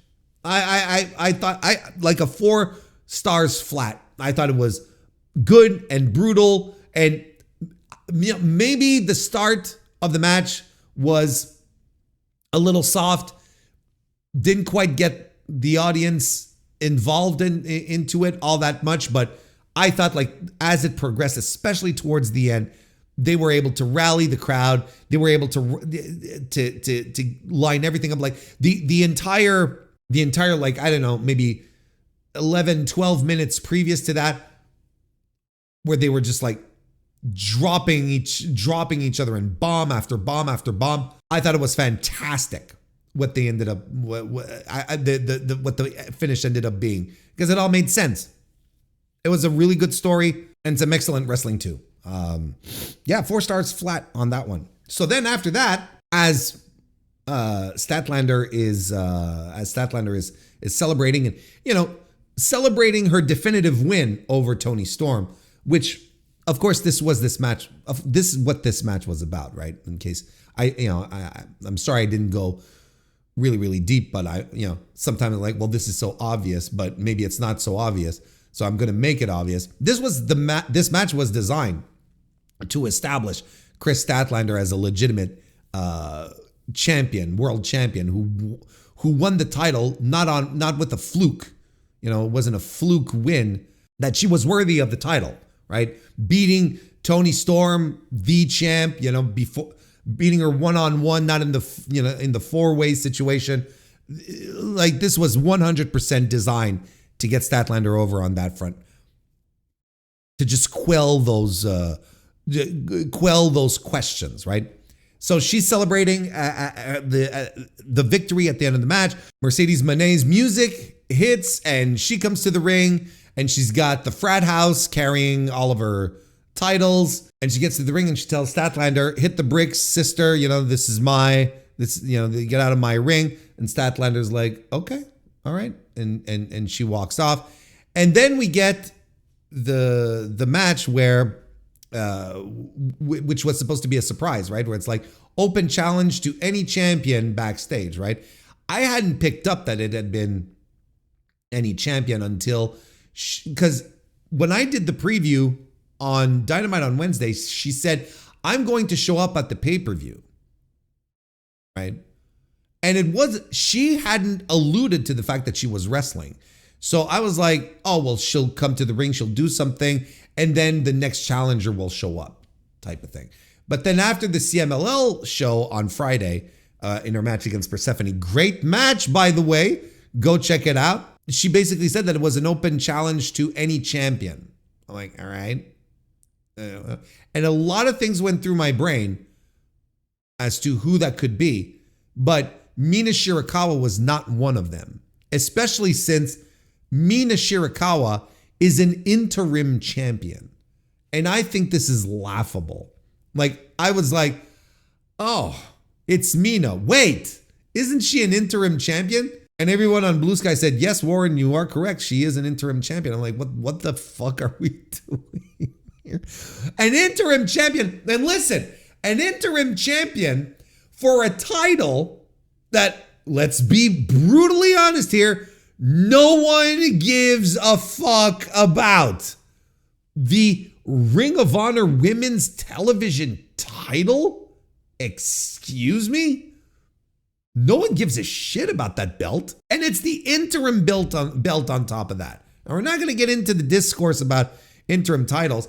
I don't even think there's I don't even think there is discourse. Everyone thinks they fucking suck, right? Who likes interim titles? Raise your hand. No one's raising their hand. I can see you through I can see you through your podcast app and through your YouTube video. I can see. No one's raising because they stink. And the wrestlers think they stink too. No one likes it except Tony Khan. He's the only guy who does. Anyway, Mina comes out, her music hits, and I kind of feel like everyone was disappointed. I feel like even the live crowd were like, oh. They were like waiting with bated breath going, who's it going to be? Who's it going to be? And the accordion starts playing. And they go, oh, it's Mina. Now I get why they did it. I understand why they did this. They wanted to get the interim title. God, let's say the whole fucking thing, Warren. They wanted to get the interim Ring of Honor Women's World Television title. But, they wanted to get the TV title off of Mina so that she'd be free to do the tag team thing with Tony. So I get why they did it, but that doesn't mean that I like it. I don't. It's incredibly lame. There's something really, really fucking funny, something profoundly hilarious about Mercedes Moné beating Ultimo Dragon's record with an interim title. I think that's infinitely funny. I think this is the match that got me the least invested. Like it's not.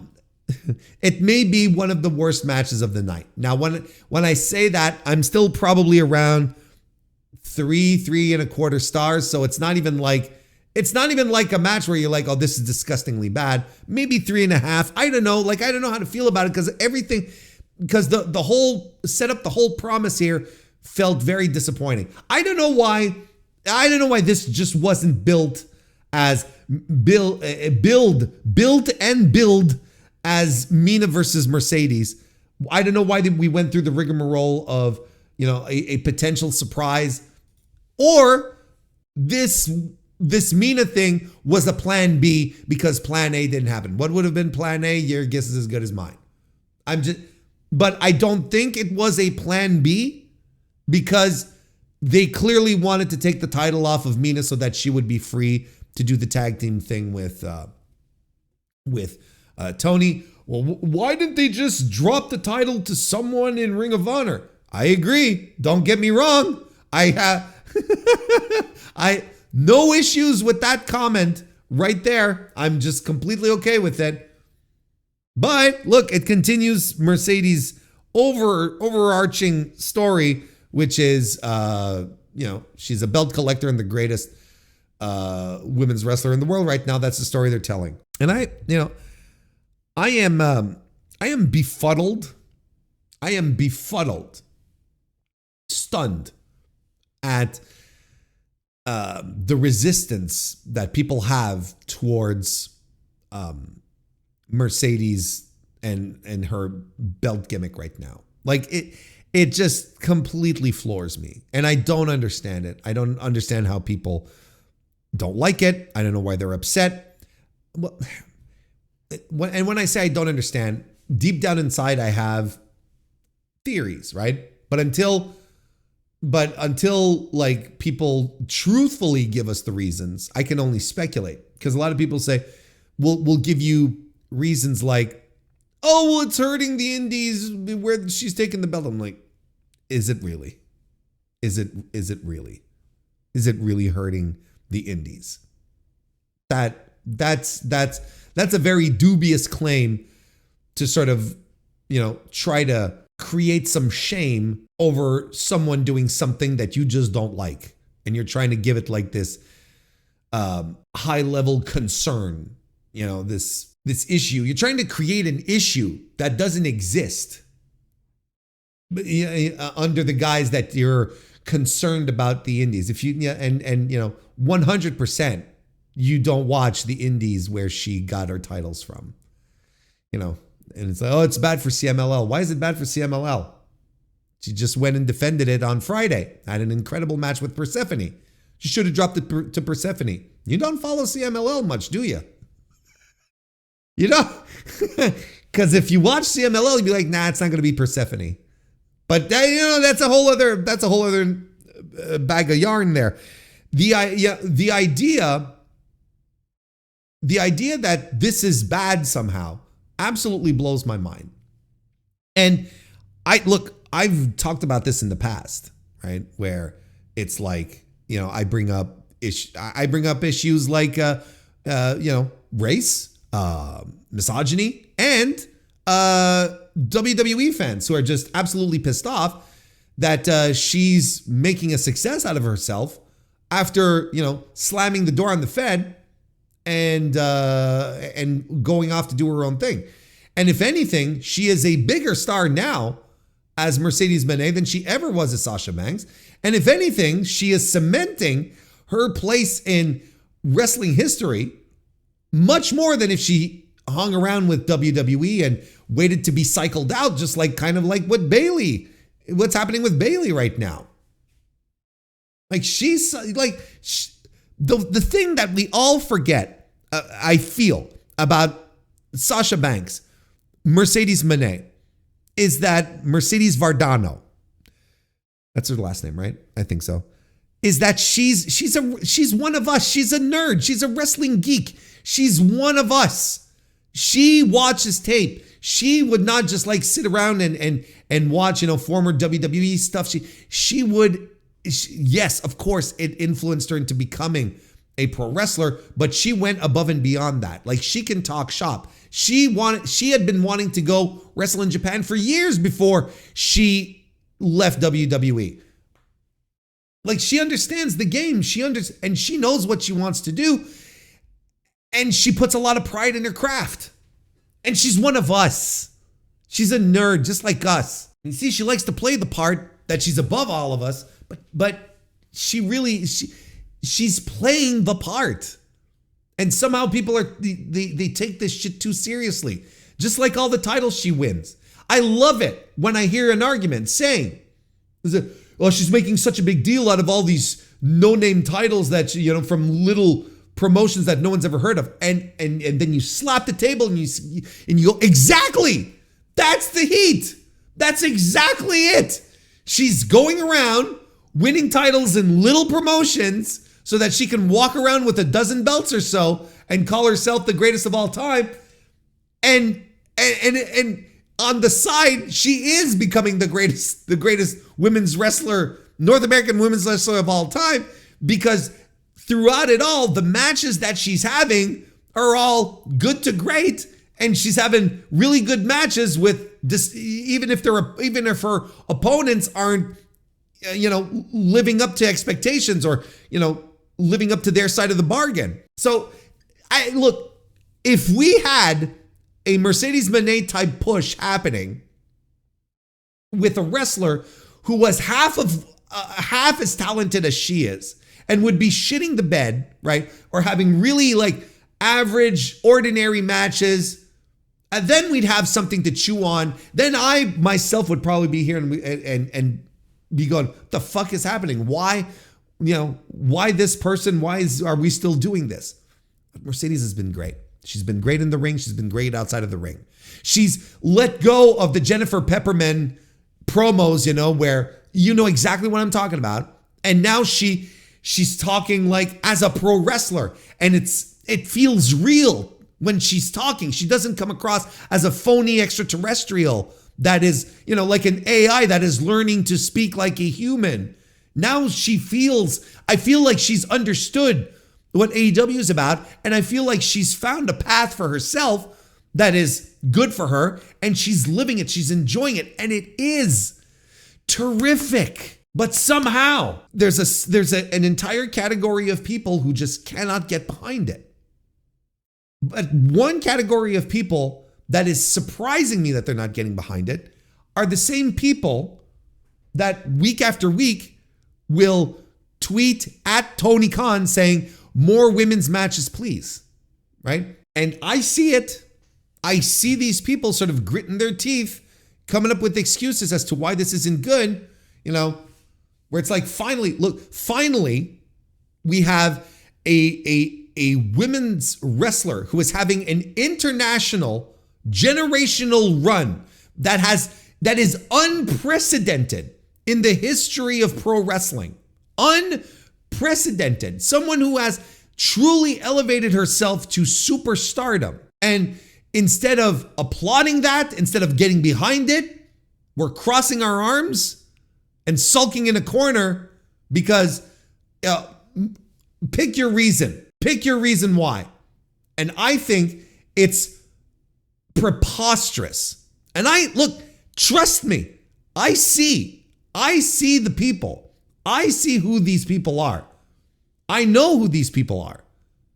And I see it out there. I don't understand it. And now their concern is that Statlander, because Statlander after Mercedes match returned the favor and went to interrupt her celebration and gives her a Samoan drop, right? So, Statlander was like, okay, fine, goes away when Mercedes says to hit the bricks, but then she returns to interrupt her own celebration, which, is a little comeuppance there, straight up. And this is leading us to Full Gear because Mercedes outright challenges Chris Statlander on the show to fight at Full Gear. And now people are worried, she's going to take that belt too. And so, first of all, even if she does, that's tremendous. Good. That's the big belt that she's missing. It'd be tremendous. And regardless, even if she doesn't, the build to this is so much better because Mercedes is on this incredible run. Because Mercedes has the history of having beaten Statlander twice in recent memory. Now we're circling back to it in this in this new environment where people are going to be worried, legitimately concerned over her winning the title or not, without realizing that they're being worked. You're supposed to go into this match, this Statlander Monet match, worried that Monet is going to take the title off of her, which is proof that this run is working because you're getting worked, because you're getting upset. And instead of getting worried and upset, and instead of formulating reasons as to why this is bad, we should be celebrating this achievement in women's wrestling where it has attracted international attention, where we have a star who is traveling from promotion to promotion, from Japan to Europe to North America. Has she been to South America? I don't even know. But at least been hitting up the big pro wrestling centers of the world on a winning streak, establishing herself as a huge star, collecting all these belts, something that would have been reserved for only a dude in the past. And yet, in this circumstance here, it's not a dude, and somehow this is not a good thing. I'm completely floored. Also, throw in the fact that Vince McMahon has trained an entire generation of pro wrestling fans to believe that 50-50 booking is the only way to do things. So chalk that into the reasons why people are stupid about this. But I personally have attained layers of disdain for people who react this way. Got nothing for them. Anyway, back into our main event to opener order of things. Kyle Fletcher successfully retained the AEW TNT Championship against Mark Briscoe. And this was a hard-hitting match that had some great brawling, spilled onto the floor. Briscoe has this incredible spot where he hits a J driller on the apron, which was fantastic. And he's fighting with all he's got, and he's rallied the audience behind him. The crowd was super into this. He's rallying the audience behind him. It is so good. And both of these guys have been so great throughout this entire match, playing their parts specifically. Playing their parts specifically, yes, but playing their parts with such intensity and greatness, and this incredible build to the end. Briscoe kicks out of the brainbuster, And Fletcher's like, oh, what the fuck? What are we going to do here? So what he does is that he does the Generico corner turnbuckle brainbuster to finally put Mark Briscoe away. So on the preview, we had been talking about how there was really two ways to approach this. There were really two outcomes. And one of them in which I posited, well, are we really going to not have Mark Briscoe win the big one this time? It seemed a little implausible, because then I was like, well, in the circumstance where we're missing a lot of the top guys, just like we talked about a few minutes ago, in the circumstance where we're missing a lot of the top guys, would it not be wise to really have Kyle Fletcher go and take his spot there at the top, which would mean revisiting maybe Hangman and stuff? Maybe it's a little ill-advised right now. But I had trouble thinking of Mark Briscoe not winning the title here. But look, I guess, what do you do then? Is Kyle Fletcher truly losing up if he has no top guys to go fight with, right? I think in another circumstance where maybe, let's say Will Ospreay is free, maybe we could revisit that. If Swerve is free, maybe we could go for that, right? I guess it just wasn't the right moment for Kyle to drop the TNT title, and I believe that. It's like, yes, I believe that ultimately this was a good decision. I don't think Mark Briscoe is harmed in any way, shape, or form, but he's still got to get a singles run at some point. I still sincerely believe that. Anyway, I gave this 4.5 stars. I thought this was awesome. This is so hard hitting and an incredible build. And Mark Briscoe's great, and Kyle Fletcher's great, and they've had an uncelebrated rivalry. Like, this was their 5th match. Just awesome stuff. Just an under-heralded feud here between these two, a little rivalry. Just awesome stuff. The Hurt Syndicate defeated the Demand. I mean, this was a strong, well wrestled match. I thought it was good overall. Hasn't got me, singing up and down, but I thought Shelton Benjamin was the MVP of this match. If you were to ask me, I think people in AEW really love Shelton Benjamin more than the two other goofballs he hangs out with. I think people are really, really into Shelton Benjamin. I think most wrestling fans are into Shelton Benjamin because they always knew Shelton Benjamin was a guy, and there's just one old geezer who never saw it. But he was so good in this one. Great sequences of work. He's fantastic. He's really, really good. Bit of an odd finish where Bishop Khan throws... Well, you see, Ricochet is kind of surrounded by all of the Hurt Syndicate dudes, and Bishop Khan comes in and he throws Ricochet out of the ring so that he'll take the super kicks for him. Or the super kicks, as if, he'll take the beating, which leads to the Bobby Lashley spear and the win. I don't know. It's a bit of a weird finish. I don't know. The Hurt Syndicate are now the number 1 contenders. Is it me, or is Ricochet not as fun anymore since he started teaming up with these two goons? And don't get me wrong, I like the Gates of Agony enough, but Ricochet's character for a long time in AEW was just phenomenal viewing week after week. He was so good, just nonstop good. And now it's kind of like,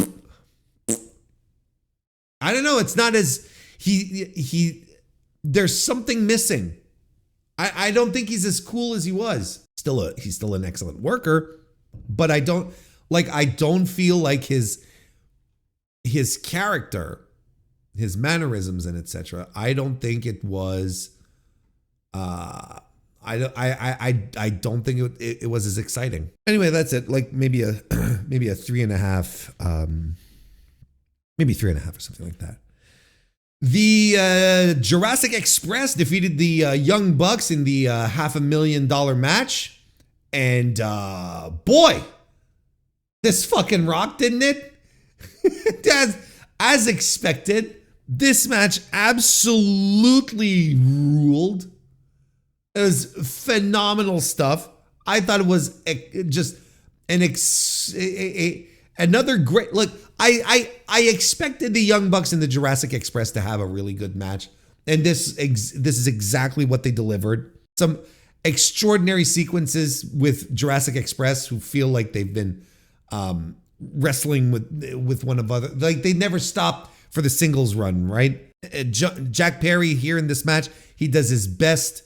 Ricky Morton throughout the entire match, and the audience, the crowd, so into Jurassic Express and Luchasaurus. These people were really excited to have Luchasaurus back. And look, the moves are there. The Bucks, of course, creative, in sync. They're so good, always in the right spot, always doing what they need to do. Nick is so fucking smooth, right? Everything is great. We're doing destroyers. We're doing standing moonsaults. This match ruled. This match was absolutely phenomenal. Ends with the countdown to extinction for the win. I mean, look, this is a 4.5-star match too. Again, another the tag teams, man, on this show were just without fail excellent. Just excellent stuff.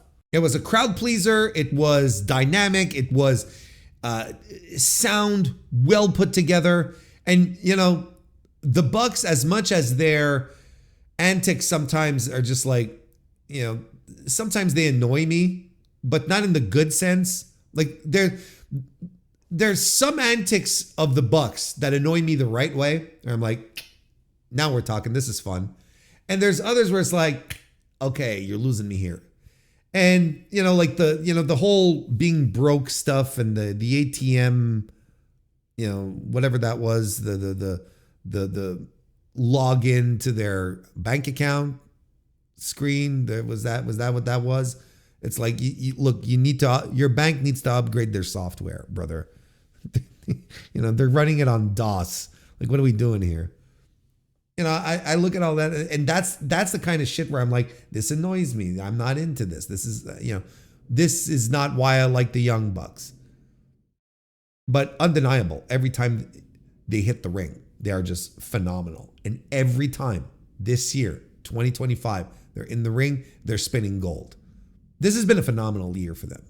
2025 will have been a phenomenal year for the Bucks.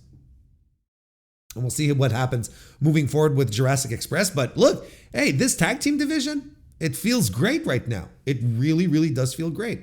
After the match, the Don Callis family shows up. You know, you've got Josh Alexander in jeans, which was a little off-putting. And they beat down on Jurassic Express while the Bucks kind of don't get involved and walk away. And then Kenny Omega's music hits to a big cheer from the crowd. Everyone fucking loves Kenny Omega. And he walks by the Bucks. He says, well, aren't you guys going to do something? And they're like, nah, we're going to pass. So Kenny Omega's like, okay, eat shit. And then he runs to the ring to save Jurassic Express. And he stands in the ring along with the two others.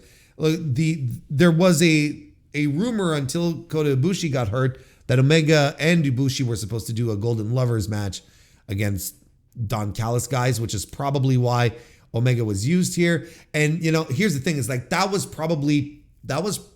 is probably plan C, what they did, because plan B was probably the Golden Lovers tag team stuff. And plan A was probably Omega versus Andrade. So, you know, Kenny's presence on the show was essentially cursed. But look, I know he's still got some health issues going on. Like he's still dealing with stuff. Let's put it that way. Like, you know, I think he is cleared. He's fine, but you know, it's still massive intrusive surgery that he had. You know, it's gonna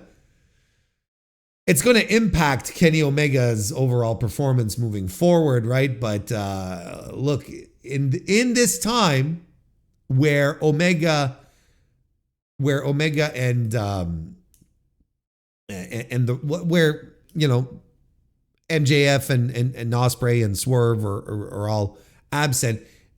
You know, a guy like Kenny Omega feels even more required than anything else. So if you bring him in, have him do something for the audience, like have a match, have some, you know, there was a time, I believe, AEW, Tony Khan would have just thrown a match together. He'd be like, okay, Kenny, you versus this guy.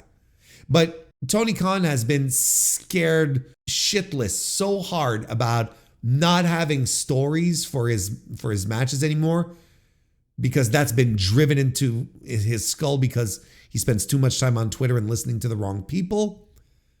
I think that since he couldn't come up with a story for Kenny Omega on time because all of this happened so quickly, the Kota Ibushi injury and so on and so forth, that he didn't feel confident just giving Kenny a match, which he absolutely could have done without any build.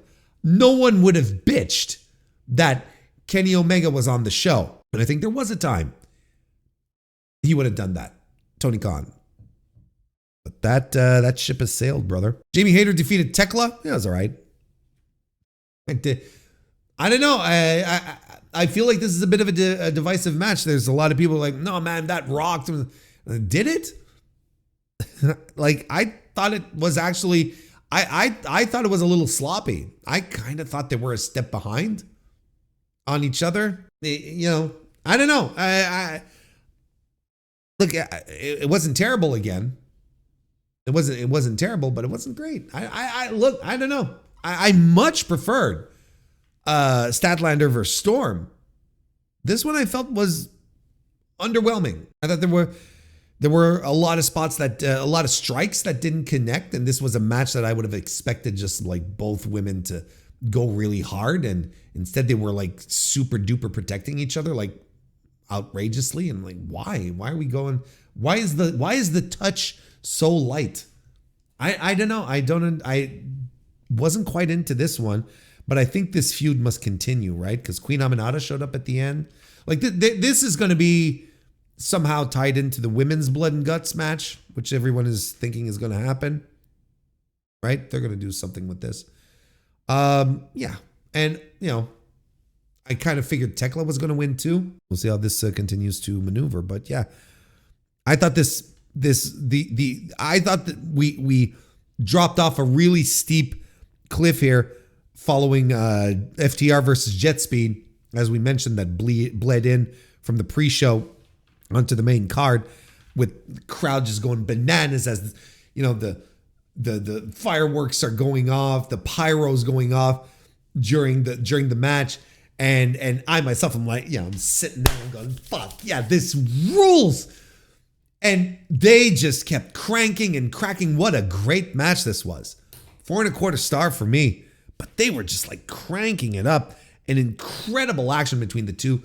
Adored the fucking Midnight Express Jim Cornette finish, where you have the baby faces who absolutely got fucked in this match because of the finish, because of Stokely Hathaway just hanging on to the foot. Referee doesn't see a thing because he's in a position where he can't see Stoke, and he's just counting the 1, 2, 3, and you're like, bullshit. You just let it out. You're like, bullshit. Jet Speed commandeered this match. They were in control. They were doing everything right. You know, and FTR trying to land their shit. Yeah, that's why they had to go to Stokely, because all of their shit, the Powerplex, they couldn't make it work. The fucking Shatter Machine, they couldn't get it to work. Nothing was connecting for them. They were desperate. I love this match. I am not kidding when I tell you FTR is one of the best things in AEW right now. They are so good at this. And Stokely is so good as the shit manager. Well, no, he's a good manager, but the shit heel manager, I guess.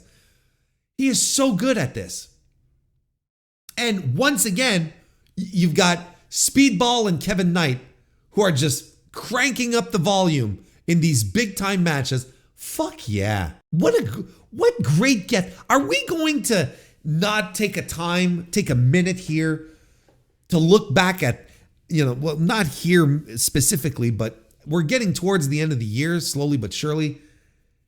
And there's going to have to be some ink spilled in regards to AEW signing Speedball Mike Bailey and Kevin Knight, which have been, without fail, two of the best fucking signings that company has done this entire year.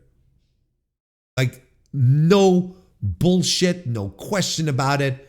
If not the two best signings the company made this year. Who else would be up there? I'm just drawing a blank right now. Consistently good on TV most weeks, just having good matches, solid performances, and then when they're on pay-per-view, just crank it up. Oh, it's awesome fucking stuff. Like, it's awesome stuff. So that was the, and then like officially on the pre-show, we had Harley Cameron and Willow Nightingale defeat Megan Bayne and Penelope Ford. I thought Willow and Megan had something going here. I would dare say I'd like to see more of that. I would dare say more of this, please. Give us some singles matches between Willow and Bayne. But is this also what we're going to do? We're going to do tag teams with Harley and Willow and Megan and Penelope Ford. I mean, Megan and Penelope Ford, of course, they're going to be a tag team. But Harley Cameron and Willow, sure. But man, the story has to be Willow circling back to Mercedes Moné and winning the TBS title off of her, right? It has to be that, right? That's what you do with Willow. Eddie Kingston and Hook defeated the Frat House. They were the TBD. I don't know. Again, just announce it. It's not that big of a deal. I thought it went longer than what it should have been. I think. And I really think AEW missed the opportunity to make Eddie Kingston's return like really special and big. I don't know. That's just me. Then we had, oh my God, we had a tailgate promo with the Costco guys. And they're announcing that they're going to be at Full Gear. And I'm like, this is, let's go F-list celebrities now. Like, these are two guys whose time is completely past. Whatever peak they had is long gone. Now they're just hangers on. It's a little cringe. God bless Trent and Rocky, who did something interesting out of this, but this could all eat shit. I do not care for the Costco guys. Get them off my wrestling as soon as possible. And then the Death Riders defeated the Conglomeration. Claudio Castagnoli, Daniel Garcia, Pac and Wheeler Yuta versus Orange Cassidy, Roderick Strong, Kyle O'Reilly, and Tomohiro Ishii. Well, I guess Roderick Strong is not in the Conglomeration, right? Yeah, I thought that was pretty fun, actually. Fun, crowd-pleasing opener. And again, look, Orange Cassidy back to, doing pre-shows, and when it's Orange, anyway. Not reiterating all of this as I smack my microphone. Oh, and the Facción Ingobernable had words to say to Eddie Kingston and Hook. So that's also a feud that will continue. Unlike this review, which is going to wrap it up, it's going to come to an end. There you have it. WrestleDream 2025, a really good show. And recommendations aplenty. I think all the tag team matches should be seen. I think Kyle Fletcher and Mark Briscoe should be seen. I think the main event, the I Quit match, should be seen. I think Brodito and versus Okada and Takeshita should be seen. There's not much that should not be seen on this show. Go ahead. Watch the whole fucking thing. Do yourself a favor. It's a good time. Yeah, it's not a 3-hour special, but you'll be entertained. You're not going to miss. You're going to be entertained from top to bottom. I'll tell you what. There you go. That's the review. All right, last thing before we go. Absolutely bonkers statement by Matt Hardy, one half of the Hardy Boys. in connection with his performance, his and his brother's performance against the Dudleys, Team 3D, this past weekend at Bound for Glory, which drew, according to TNA, close to 8,000 people. A heavily papered show, according to Dave Meltzer. So, and a lot of people think that number is dubious. We're not quite sure how high it is, but we feel like it's a little too high. So that'll be a point of contention for another time. This thing here, though, this post from Matt Hardy, though, coming after the retirement match, is kind of insane. And I'm going to read it out to begin with. And this is in response to a Twitter user who posted something to the effect of great call, to the effect that who really liked the match, right? This was a very positive tweet that this Twitter user sent out. Very positive message saying something to the effect of congratulations to both teams. With the finish, the finish was kind of like HBK Flair, very reminiscent of that. Incredible storytelling, something like storytelling in all caps type of thing, and was very, very excited about that. And Matt Hardy found this tweet. The guy, the poster, the original poster, did not tweet it out, did not at Hardy. He didn't at anyone. So Hardy was vanity searching, found it, and this is what he had to respond. This match definitely consisting of strong storytelling. It wasn't meant to be a Flair HBK finish. It had our own personal spin on it. Not to be disrespectful towards the rest of the amazing roster on the show, but this is the match that set the new attendance record. People cared about the Hardy-Dudley rivalry. It doesn't matter what internet nobodies say on social media, the Hardy Boys sell tickets in 2025. The Hardys-Dudley match at Bound for Glory 2025 reminds me of the final deletion from 2016.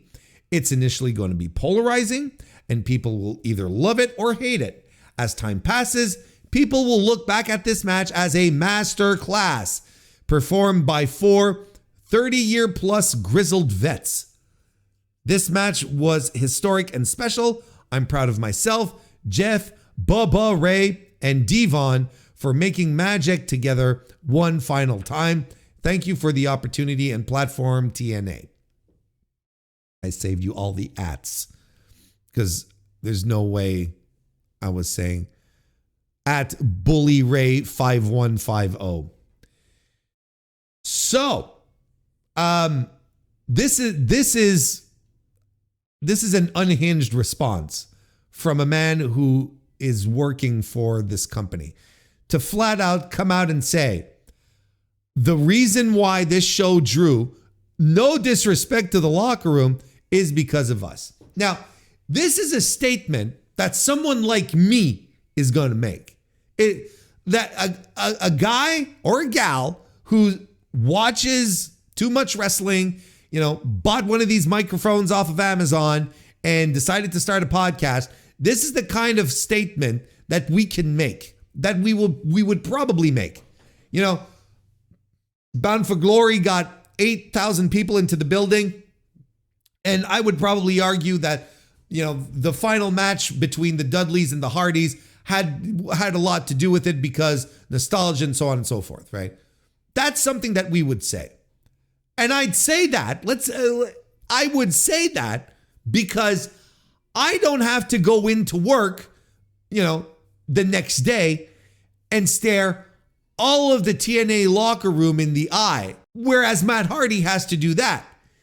He's going to have to go into work next week or next month because there's a blackout now in TNA for a month, right? Nothing like riding the wave of momentum from, getting your biggest gate ever and riding that wave of momentum into, hey, we're not going to have shows for 4 weeks. Never change, TNA. Jesus Christ, never change. Nonetheless, back on topic. Matt Hardy is going to have to get back into that locker room and stare all of these people in the eye after burying his entire locker room, after saying, no disrespect, but no one came to that building caring about what you had to do. No one cared about you, Mike Santana, winning the TNA championship. No one cared about, the high flyers. No one else. Nothing else mattered here. Kalani, Indy, sorry to say, they care. People came because of us.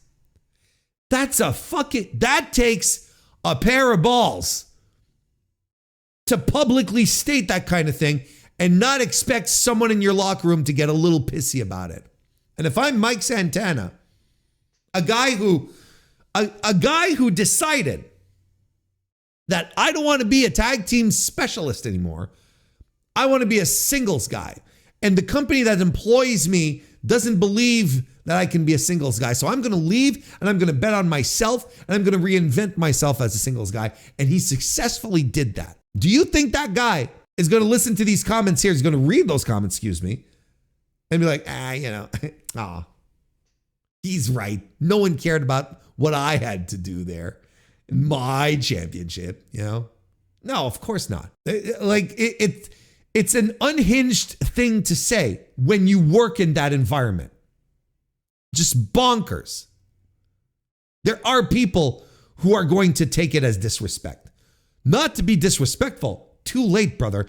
And you know what? It's exactly like when people say, I'm not racist, but it's the exact same intention. Not to be disrespectful, but you're cooked. You're done, friend. You are going to be disrespectful. Doesn't matter what the internet nobodies say on social media. Let me tell you. The internet nobodies, right? They're all irrelevant. Dave Meltzer. Irrelevant. Just an old coot. No one listens to Dave anymore. He's unserious. And yet, the internet nobodies take up such a big chunk of one's mind space. You see it over and over again with all of these wrestlers. You see it over and over and over. Just internet nobodies. What do you care about the internet nobodies if they're nobodies? If they're nobodies and you don't care about them, you are not going to address them. But here you are addressing them. So they can't be all that a bunch of nobodies if you are deciding to formulate opinions to try and disprove what they are saying directly. No matter what these nobodies say, the Hardy Boys sell tickets in 2025. Brother, TNA, Ring of Honor, absolutely. Absolutely. The Hardys draw tickets. 100%. They draw. I 100% they do. Observable, quantifiable. Major League Wrestling, though, and I'm not trying to be funny here, not MLW, but Major League Promotions, AEW, WWE, the Hardys are not draws. And we saw it in AEW, we saw it in WWE. Yes, the big WrestleMania return pop. Okay, sure. How much money did that generate afterwards? How many quarter hours were these boys popping? We got to pump, it's kind of embarrassing at this point. The Hardy Boys sell tickets in 2025. You put 8,000 people in the building. Let's say, let's for the sake of your argument, okay? You put 8,000 people in the building based on the idea that you and your generational rivals are going to have one more match. A match that you already had, 15 years ago? Something like that? You've already had this final match. You're just doing it again. You're running it again because, you're all out of ideas. Let's be real here. And you can have all of the beautiful, fond memories that you want about the Hardy Boys. You can let your chest swell with all the Hardy nostalgia that you want, you know, and you can be doing Jeff's dance. You can be doing the, you know, all of this shit. And most of the shit you're doing is Jeff's stuff regardless, right? It's all Jeff moves you're doing regardless. No one's imitating Matt. No one's doing, you know, you're doing the Jeff Hardy dance. You're doing the guns. You're doing, like, you know, when you think of the Hardy Boys, you're seeing Jeff flying off of shit and jumping off of shit. That's what you're seeing. You're not thinking about Matt and a twist of fate. Like, and then calling the whole thing a masterclass. Look, I haven't seen the match. I can't comment on it. I haven't seen the match. But from what I understand, this was no masterclass. This was no masterclass. It's all like this message reads like it's destined for someone. Like Matt Hardy put this out and was hoping that a particular individual would see this. I have theories. I'm sure you do too. But I feel like this is designed for one specific person to read. And unfortunately, he shared it with the world and the locker room that he shares, who will see this and will be like, oh, so he thinks he's better than us because he's the Hardy Boy. All right. Okay. I see how this is going. It's a poor look. I think it's a poor look. It's laughable. And it just shows how much all of this stuff gets to him. Because if it didn't get to him, he wouldn't say a word. If the internet nobodies didn't get to him, he wouldn't mention them. If he wasn't concerned with the drawing power of the Hardy Boys, he wouldn't mention it. Just as simple as that. He would not bring any of this up. But he's gotten to by someone or someone's. But this was directed at one person in particular, I would believe. And we'll let you speculate as to who you think it is. And that about wraps it up for this edition of the Mr. Warren Hayes Show. Thank you all very much for listening. If you haven't already, leave a like on the video or 5-star review, 5-star rating and such and such.